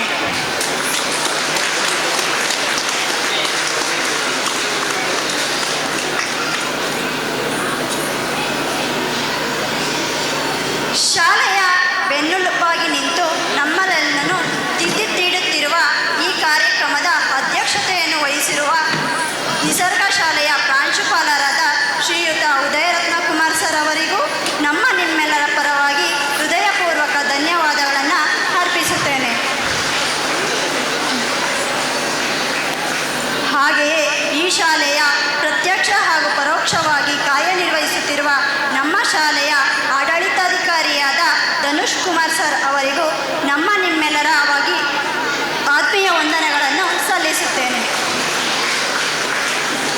ಸ್ಫೂರ್ತಿಯ ಚಿಲುಮೆಯಾಗಿರುವ ನಮ್ಮ ಶಾಲೆಯ ಮುಖ್ಯೋಪಾಧ್ಯಾಯಿನಿಯರಾದ ಶ್ರೀಮತಿ ಜಯಮಾಲಾ ಮೇಡಮ್ ಹಾಗೂ ಶ್ರೀಮತಿ ಛಾಯಾ ಮೇಡಮ್ ಅವರಿಗೂ ನಿಮ್ಮೆಲ್ಲರ ಪರವಾಗಿ ಹಾಗೂ ವೈಯಕ್ತಿಕವಾಗಿ ಆತ್ಮೀಯ ಧನ್ಯವಾದಗಳನ್ನು ಸಲ್ಲಿಸುತ್ತೇನೆ. ಹಾಗೂ ಪ್ರಿಯದರ್ಶಿನಿ ಶಾಲೆಯ ಮುಖ್ಯೋಪಾಧ್ಯಾಯರಿಗೂ ಇವರಿಗೂ ಸಹ ನಿಮ್ಮೆಲ್ಲರ ಪರವಾಗಿ ವಂದನೆಗಳನ್ನು ಅರ್ಪಿಸುತ್ತೇನೆ. ವೆಂಕಟೇಶ್ ಮೂರ್ತಿ ಸರ್ ಅವರಿಗೂ ನಿಮ್ಮೆಲ್ಲರ ಪರವಾಗಿ ಹೃದಯಪೂರ್ವಕ ವಂದನೆಗಳನ್ನು ತಿಳಿಸುತ್ತೇನೆ.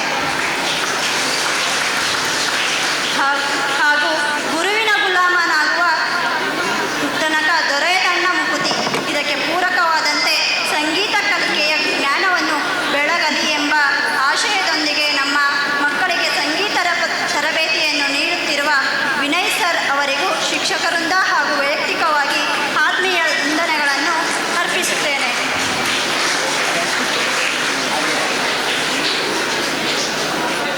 ಈ ಕಾರ್ಯಕ್ರಮಕ್ಕೆ ಯಶಸ್ಸಿಗೆ ಸಹಕರಿಸುತ್ತಿರುವ ತಂತ್ರಾಂಶ ಪರದೆಯ ವ್ಯವಸ್ಥೆ ಮಾಡಿರುವಂತಹ ಹಾಗೂ ಛಾಯಾಗ್ರಾಹಕರಿಗೂ ನಿಮ್ಮೆಲ್ಲರ ಪರವಾಗಿ ವಂದನೆಗಳನ್ನು ತಿಳಿಸುತ್ತೇನೆ.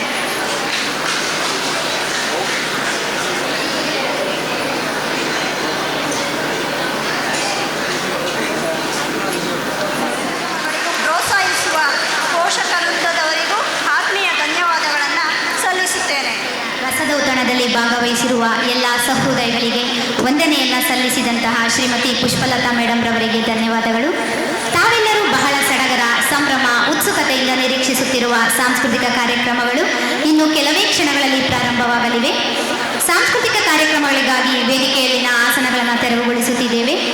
ವೇದಿಕೆಯನ್ನು ಅಲಂಕರಿಸಿರುವ ಗಣ್ಯರು ವೇದಿಕೆಯ ಮುಂಭಾಗದಲ್ಲಿ ಕುಳಿತು ಸಾಂಸ್ಕೃತಿಕ ಕಾರ್ಯಕ್ರಮಗಳನ್ನು ವೀಕ್ಷಿಸಿ ಮಕ್ಕಳನ್ನು ಪ್ರೋತ್ಸಾಹಿಸುತ್ತಾ ಹರಸಿ ಆಶೀರ್ವದಿಸಬೇಕೆಂದು ಮನವಿ ಮಾಡಿಕೊಳ್ತಾ ಇದ್ದೇನೆ. ಸರ್ವಾಲಂಕಾರ ಭೂಷಿತರಾಗಿ ಬಣ್ಣ ಬಣ್ಣದ ಉಡುಗೆ ತೊಡುಗೆಗಳೊಂದಿಗೆ ನಮ್ಮೆಲ್ಲರನ್ನ ರಂಜಿಸಲು ತಮ್ಮ ಸುತ್ತ ಪ್ರತಿಭೆಯನ್ನು ಅನಾವರಣಗೊಳಿಸಲು ಸಿದ್ಧರಿರುವ ಎಲ್ಲ ವಿದ್ಯಾರ್ಥಿಗಳಿಗೆ ಶುಭ ಕೋರುತ್ತಾ ಸಾಂಸ್ಕೃತಿಕ ಕಾರ್ಯಕ್ರಮದ ನಿರೂಪಣೆಯನ್ನು ಮಾಡಲು ಕುಮಾರಿ ಶ್ರೀರಕ್ಷಾ 10ನೇ ತರಗತಿ ಮತ್ತು ಕುಮಾರಿ ಪ್ರೇಕ್ಷಾ 9ನೇ ತರಗತಿ ಈ ವಿದ್ಯಾರ್ಥಿಗಳನ್ನು ಪ್ರೀತಿಪೂರ್ವಕವಾಗಿ ಆತ್ಮೀಯ ಚಪ್ಪಾಳೆಯೊಂದಿಗೆ ವೇದಿಕೆಗೆ ಸ್ವಾಗತಿಸುತ್ತಿದ್ದೇನೆ. ಆತ್ಮೀಯ ಪೋಷಕರೇ, ಎಲ್ಲ ಸಾವಧಾನ ಚಿತ್ತದಿಂದ ಮಕ್ಕಳ ಕಾರ್ಯಕ್ರಮವನ್ನು ವೀಕ್ಷಿಸಿ ಅವರಿಗೆ ಪ್ರೋತ್ಸಾಹಿಸಿ ಕಾರ್ಯಕ್ರಮ ನಡೆಸ್ಕೊಟ್ಟಿದ್ದೀರಾ. ನಿಮ್ಮ ಕಾರ್ಯಕ್ರಮ ಇದು. ಒಟ್ಟಿಗೆ ಇದ್ರೇನೆ ಚೆನ್ನಾಗಿರುತ್ತೆ. ಬರಲ್ಲ ಅದೇ ಎರಡು ಕೈ ಸೇರಿದ್ರೆ ಚಪ್ಪಾಳೆ, ಹೇಳಿ ಚಪ್ಪಾಳೆ ಅಂತ ಹೇಳ್ತೀವಿ. ಹಬ್ಬದ ತಯಾರಿ ತುಂಬ ಜೋರಾಗಿರುತ್ತೆ. ಮನೆಗೆ ಹಬ್ಬದ ತಯಾರಿ ಮಾಡಿ ಹಾಗೇನೇ ಸಾಧ್ಯತೆ ಆದರೆ ಬೆಳಗ್ಗೆ ಇಲ್ಲಿ ಭೇಟಿ ಕೊಡಿ. ನಾವು ಶಾಲೆಯಲ್ಲಿ ಸಂಕ್ರಾಂತಿ ಹಬ್ಬ ಮಾಡ್ತಾ ಇದ್ದೀವಿ, ಅದು ತಮಗೂ ಗೊತ್ತಿದೆ. ಬಹುಶಃ JMS ಮೇಡಮ್ ನಿಮ್ಗಾಗಲೇ ಹೇಳಿದ್ದಾರೆ. ಕಾರ್ಯಕ್ರಮದ ಬಗ್ಗೆ ನೀವು ನನಗೆ ಒಂದು ವರದಿಯನ್ನು ಕೊಡಬೇಕಾಗುತ್ತೆ. ನಿಮ್ಮ ಮಗು ಓದ್ತಾ ಇರ್ತಕ್ಕಂಥ ಆ ಮಗುವಿನ ಕಾರ್ಯಕ್ರಮ ಹೇಗಿತ್ತು, ಸಮಾಜಕ್ಕೆ ಏನು ಸಂದೇಶ ಕೊಡ್ತು, ಸರಿಯಾಗಿ ಕೇಳಿಸ್ಕೊಳ್ಳಿ. ನಿಮ್ಮ ಮಗು ಓದ್ತಾ ಇರತಕ್ಕಂತಹ ತರಗತಿಯ ಕಾರ್ಯಕ್ರಮ ಸಮಾಜಕ್ಕೆ ಏನು ಸಂದೇಶವನ್ನು ಕೊಡ್ತು ಒಂದು. ಎರಡನೇದಾಗಿ ಇಡೀ ಕಾರ್ಯಕ್ರಮ ಫಾರ್ಮಲ್ ಫಂಕ್ಷನಿಂದ ಹಿಡ್ಕೊಂಡು ಇಲ್ಲಿ ನನ್ನ ಮಾತವರೆಗೂ ಏನು ಅನ್ನಿಸ್ತು ಅಂತ ಅಂದ್ಬಿಟ್ಟು ಪುಸ್ತಕಗಟ್ಟಲೆ ಬೇಡ ನನಗೆ. ಒಂದು A4 ಸೈಜ್ ಶೀಟಲ್ಲಿ ಫ್ರಂಟು ಬ್ಯಾಕ್ ಇದ್ರೆ ಮ್ಯಾಕ್ಸಿಮಮ್ ಸಾಕಾಗುತ್ತೆ. ಆಮೇಲೆ ಕ್ಲಾಸಿಗೆ 3 ಬಹುಮಾನ ಇರುತ್ತೆ. ಕಾರ್ಯಕ್ರಮವನ್ನು ಅವ್ರಿವ್ರ ಕೈಯಲ್ಲಿ ಕೇಳಿಸ್ಕೊಂಡ್ ಬರೀಬೇಡಿ. ನೀವೇ ನಿಮ್ಮ ಮನಸ್ಸಾರೆ ನಿಮ್ಮ ಮನಸ್ಸು ಹೇಳ್ತಕ್ಕಂತಹ ವಿಷಯಗಳನ್ನು ಬರೀರಿ. ಅಲ್ಲಿ ನನಗೇನು ಗ್ರಾಮ್ಯಾಟಿಕಲ್ ಬೇಕಿಲ್ಲ, ನಿಮ್ಮ ಭಾವನೆಗಳು ಬೇಕು ನನಗೆ. ಎಷ್ಟು ಮಟ್ಟಿಗೆ ನನ್ನ ಪೋಷಕರು ನನ್ನ ಜೊತೆಯಲ್ಲಿದ್ದಾರೆ ಅನ್ನತಕ್ಕಂಥ ಬೇಕು ನನಗೆ. ಒಂದು. ಎರಡನೇದಾಗಿ, ನಮ್ಮ ಕಾರ್ಯಕ್ರಮಗಳು ಸಮಾಜಕ್ಕೆ ಏನು ಸಂದೇಶ ಕೊಡ್ತಾ ಇದೆ. ಪ್ರತಿ ವರ್ಷನೂ ಕೂಡ ಒಂದು ಥೀಮ್ ತಗೊಂಡು ಥೀಮ್ ಪ್ರಕಾರನೇ ಹೋಗ್ತಾ ಇದ್ದೀವಿ. ಯಾಕೆ ಥೀಮ್ ತಗೋತೀವಿ? ಸಮಾಜ ಪದೇ ಪದೇ ಹೇಳ್ತಾ ಇರ್ತೀನಿ ನಾನು. ನೋಡ್ತಾ ಇದ್ದೀರಾ ನೀವು ಏನಾಗ್ತಾ ಇದೆ ಇವತ್ತು ಅಂತ ಅಂದ್ಬಿಟ್ಟು. ಟಿ ವಿಯಲ್ಲಿ ಮನೆ ನೋಡಿದ್ದೀರಾ ನೀವು? 7ನೇ ಕ್ಲಾಸ್ ಓದ್ತಾ ಇರ್ತಕ್ಕಂಥ ಒಬ್ಬ ವಿದ್ಯಾರ್ಥಿ ಏನು ಮಾಡ್ಕೊಂಡಿದ್ದಾನೆ? ಯಾಕೆ ಸೂಸೈಡ್ ಮಾಡ್ಕೊಂಡ? 7,000 ರೂಪಾಯಿ ಸಾಲ ಮಾಡ್ಕೊಂಡಿದ್ದ ಅವನು. ಏನಕ್ಕೆ? ಆನ್ಲೈನ್ ಗೇಮ್ಗೆ. ಎಷ್ಟು ಜನ ಗೊತ್ತಿದ್ದು? ನಮ್ಮ ಮಕ್ಕಳು ಆ ದಾರಿ ತುಳಿಬೇಕಾ? ನಮ್ಮ ಮಕ್ಕಳ ಆ ದಾರಿ ತುಳಿಬೇಕಾ? ಅದಕ್ಕೆ ನಾವೇನ್ ಮಾಡಬೇಕು? ಮಕ್ಕಳ ಜೊತೆಗೆ ಹೆಚ್ಚಿನ ಸಮಯವನ್ನು ಕಳೀಬೇಕು, ಅವ್ರಿಗೆ ಮಾರ್ಗದರ್ಶನ ಮಾಡಬೇಕಾಗತ್ತೆ. ಮುಂದೆ ಸಮಾಜಕ್ಕೆ ನಮ್ಮ ಮಕ್ಕಳು ಬಿತ್ತನೆ ಬೀಜದ ರೀತಿಯಾಗಲಿ ಬರಲಿ. ಎಲ್ಲ ಸಮಾಜ ಒಂದು ಕಡೆ ಕೆಡ್ತಾ ಇದೆ ಅಂತಂದ್ರೆ ಆ ಸಮಾಜನ ಉದ್ಧಾರ ಮಾಡಲಿಕ್ಕೆ ನಮ್ಮ ಮಕ್ಕಳಲ್ಲಿ ಮುಂದೆ ಬರಲಿ. ಒಂದು ಖುಷಿ ಆಗುತ್ತೆ ನನಗೆ. 3 ವರ್ಷಗಳ ಹಿಂದೆ ಒಬ್ಬ ವ್ಯಕ್ತಿ, ನನ್ನ ಒಳ್ಳೆ ಸುಸಂಸ್ಕೃತ ಮನೆತನದಿಂದ ಬಂದಿರತಕ್ಕಂಥ ವ್ಯಕ್ತಿ, ಏನಕ್ಕೋ ಬಂದಿದೆ ನನ್ನ ಶಾಲೆಗೆ. ಇಲ್ಲಿ ಒಂದು ಗುಂಪಲ್ಲಿ ಬಂದಿದ್ರು. ಆ ಗುಂಪು ಹೊರಗಡೆ ಹೋದ್ಮೇಲೆ ನಾನು ಆ ವ್ಯಕ್ತಿನ ಕರೆದೆ, ಬಾರಪ್ಪ ನೀ ಇಲ್ಲಿ ಅಂತ ಅಂದ್ಬಿಟ್ಟು ಕರೆದ್ಬಿಟ್ಟು ಅವ್ರಿಗೆ ಹೇಳಿದೆ ನಾನು, ನೋಡಪ್ಪ ಇದು ಸರಿ ಇಲ್ಲ, ನಿಮ್ಮ ತಂದೆ ಒಳ್ಳೆ ಹೆಸರಲ್ಲಿದ್ದಾರೆ, ನನ್ನ ಸೇರಿಸ್ಕೊಂಡು ನನ್ನ ಮಕ್ಕಳಿಗೆ ನಾನು ಹೇಳ್ಕೊತೀನಿ, ಬೇಕಿದ್ರೆ ಒಳ್ಳೆ ಹೆಸರನ್ನು ಮಾಡ್ಕೊಂಡಿದ್ದಾರೆ, ದಯವಿಟ್ಟು ನೋಡಪ್ಪ ಅಂತ ಹೇಳಿದೆ. ಅಷ್ಟೇ. ನಾನು ಕೇಳ್ತಾನೆ ನನಗೆ ಭರವಸೆ ಇರಲಿಲ್ಲ. ನಿನ್ನೆ ಆ ವ್ಯಕ್ತಿ ಇದೇ ರೀತಿ ತುಂಬ ಸಭೆಯಲ್ಲಿ ಹೇಳಿದ್ರು. ನಾನು ಉದಯ್ ಸರ್ ಹತ್ರ ಏನಕ್ಕೋ ಹೋಗಿದ್ದೆ. ನಾನು ಹೇಳಿದ್ರು, ನಾನು ಬದಲಾದೆ, ಸಹವಾಸವನ್ನು ಬಿಟ್ಟೆ. ಇಂತಹ ವ್ಯಕ್ತಿಗಳು ಸಿಗಲ್ಲ. ನನ್ನ ಬೆನ್ನು ತಡ್ಕೋತಾ ಇಲ್ಲ. ನಾನು ಇಂಥ ವ್ಯಕ್ತಿಗಳು ಸಿಗಲ್ಲ ಸಮಾಜದಲ್ಲಿ. ನಾನು ಹೇಳಿದ್ ಕೇಳಬೇಕು ಅಂತ ಹೇಳಿಲ್ಲ. ತುಂಬ ರಿಚ್ ಫ್ಯಾಮಿಲಿ, ಏನು ಹೇಳಿ, ತುಂಬ ರಾಯಲ್ ಫ್ಯಾಮಿಲಿ. ಆ ಹುಡುಗ ನನ್ನ ಮಾತು ಕೇಳಬೇಕು ಅಂತ ಇರಲಿಲ್ಲ. ಮತ್ತು ಕೇಳಿದ್ದನ್ನು ಕೂಡ ಆ ಸಭೆಯಲ್ಲಿ ಹೇಳಬೇಕು ಅಂತ, ಅವ್ರದ್ದೇ ಸಭೆ, ಅವ್ರದ್ದೇ ಕಾರ್ಯಕ್ರಮ. ಆ ಸಭೆಯಲ್ಲಿ ಅದೇ ಸಭೆಗೆ ಅವರ ಸಭೆಗರ ಮುಂದೆ ಹೇಳೋ ಅವಶ್ಯಕತೆ ಇರಲಿಲ್ಲ. ಯಾಕೆ ಹೇಳ್ತೀನಿ ಅಂದರೆ, ಸಮಾಜ ಬದಲಾವಣೆ ಆಗಬೇಕಾದ್ರೆ ಪ್ರಗತಿಯತ್ತ ಆಗಬೇಕು. ಆ ಪ್ರಗತಿಯ ಪಥದಲ್ಲಿ ನಮ್ಮ ಮಕ್ಕಳು ಹೋಗಬೇಕು. ಖಂಡಿತ ಮಕ್ಕಳಿಗೆ ಏನೂ ಗೊತ್ತಿಲ್ಲ. ಮಕ್ಕಳು ನೀವು ಮಾರ್ಗದರ್ಶನ ಮಾಡೋಣ, ನೀವು ಜೊತೆ ಕೊಡಿ, ಇನ್ನೂ ಒಳ್ಳೊಳ್ಳೆ ಕಾರ್ಯಕ್ರಮಗಳು ಮಾಡೋಣ. ಬಹುಶಃ ಇಲ್ಲೇ ಹತ್ತಿರದಲ್ಲೇನೆ ಇನ್ನೊಂದು 4-5 ವರ್ಷಗಳಲ್ಲಿ ಇನ್ನೊಂದು ನಮ್ಮ ನಿಸರ್ಗಕ್ಕೆ ಸಂಬಂಧಪಟ್ಟಂಗೆ ಒಳ್ಳೆಯ ಒಂದು ವಿಷಯವನ್ನು ನೀವು ಕೇಳ್ತೀರ, ಅಷ್ಟು ಹೇಳಬಲ್ಲೆ. ಒಂದು 15 ಕಿಲೋಮೀಟರ್ ರೇಡಿಯಸ್ ಒಳಗಡೆ, 15 ಕಿಲೋಮೀಟರ್ ಇನ್ನೂ ಕಡಿಮೆ ಆಗುತ್ತೆ, ಯಾವುದೋ ಒಂದು ಕೇಳ್ತೀರಾ ನೀವು. ಸಮಾಜಕ್ಕೆ ಪ್ರಗತಿ ಆಗತಕ್ಕಂಥ ಒಂದು ಕೊಡ್ತಾ ಇದ್ದೀವಿ. ಎಷ್ಟು ಜನ ರಿಪೋರ್ಟ್ಸ್ ನನಗೆ ಇವತ್ತು ತಾರೀಕು ಎಷ್ಟು? 12. 18ನೇ ತಾರೀಕು ಕೂಡ ರಿಪೋರ್ಟ್ ಕೊಡ್ಬೇಕು ನನಗೆ. 6 ದಿನ ಕಾಲಾವಕಾಶ ಕೊಟ್ಟಿದ್ದೀನಿ ನಿಮಗೆ. ನೀವೇ ಬರೀರಿ, ನಿಮ್ಮ ಬರವಣಿಗೆ ಹೇಗಿದ್ರು ಬರೋ, ನಾನು ಓದ್ತೀನಿ. ಅದನ್ನು ನೆಕ್ಸ್ಟು ಬರೋ ವರ್ಷ 26 ಜನವರಿ 12ನೇ ತಾರೀಕು ಸೊವಿನಿಯರ್ ಅಂತ ರಿಲೀಸ್ ಮಾಡ್ತೀವಿ. ಅದು ಮ್ಯಾಗ್ಝಿನ್ ರಿಲೀಸ್ ಮಾಡಿದ್ವಲ್ಲ, ಅದನ್ನು ಸೊವಿನಿಯರ್ ಅಂತ ಅಂದ್ಬಿಟ್ಟು 25 ವರ್ಷಗಳ ಒಂದು ಸಾರಾಂಶವನ್ನು ಅದ್ರಲ್ಲಿ ಹಾಕಿರ್ತೀವಿ. ಪೂರ್ತಿ ಬಂದಿರುತ್ತೆ. ಅದರಲ್ಲಿ ಕೂಡ ನಿಮ್ಮ ಅನಿಸಿಕೆ, ಆಯ್ಕೆಯಾಗಿದ್ದ ಅನಿಸಿಕೆಗಳು ಬರ್ತವೆ. ಖುಷಿ ಪಡಿ, ನಿಮ್ಮ ಮಕ್ಕಳಿಗೆ ಮೊಮ್ಮಕ್ಕಳಿಗೆ ಕೊಡಿ. ಆಮೇಲೆ ಒಂದು ಕಳೆದ ತಿಂಗಳೇ ಒಂದು ಮಾತು ಕೊಟ್ಟಿದ್ದೆ ನಿಮಗೆ, ತಿಂಗಳಿಗೊಂದ್ಸತಿ ಹೊರಗಡೆ ಹೋಗಿ ರಿಪೋರ್ಟ್ ಕಳಿಸಿ ಅಂತ ಅಂದ್ಬಿಟ್ಟು. ನಾನು ರಿಪೋರ್ಟ್ ಬರಬೇಕು, ನನಗೆ ಜೊತೆಯಲ್ಲಿ ರಿಪೋರ್ಟ್ ಬರಬೇಕು ನನಗೆ. ಅರ್ಥ ಆಯ್ತಲ್ಲ? ಎಲ್ಲರಿಗೂ ಶುಭರಾತ್ರಿ. ಮುಂಗಡವಾಗಿ ಮಕರ ಸಂಕ್ರಾಂತಿಯ ಹಬ್ಬದ ಶುಭಾಶಯಗಳು. ಬೆಳಗ್ಗೆ ಸಾಧ್ಯತೆ ಆದರೆ ಬೇಡಿ ಕೊಡಿ, ಇಲ್ಲಿ ಹಬ್ಬವನ್ನು ಮಾಡೋಣ. ಶುಭರಾತ್ರಿ. ರಾಮ್ ರಾಮ್.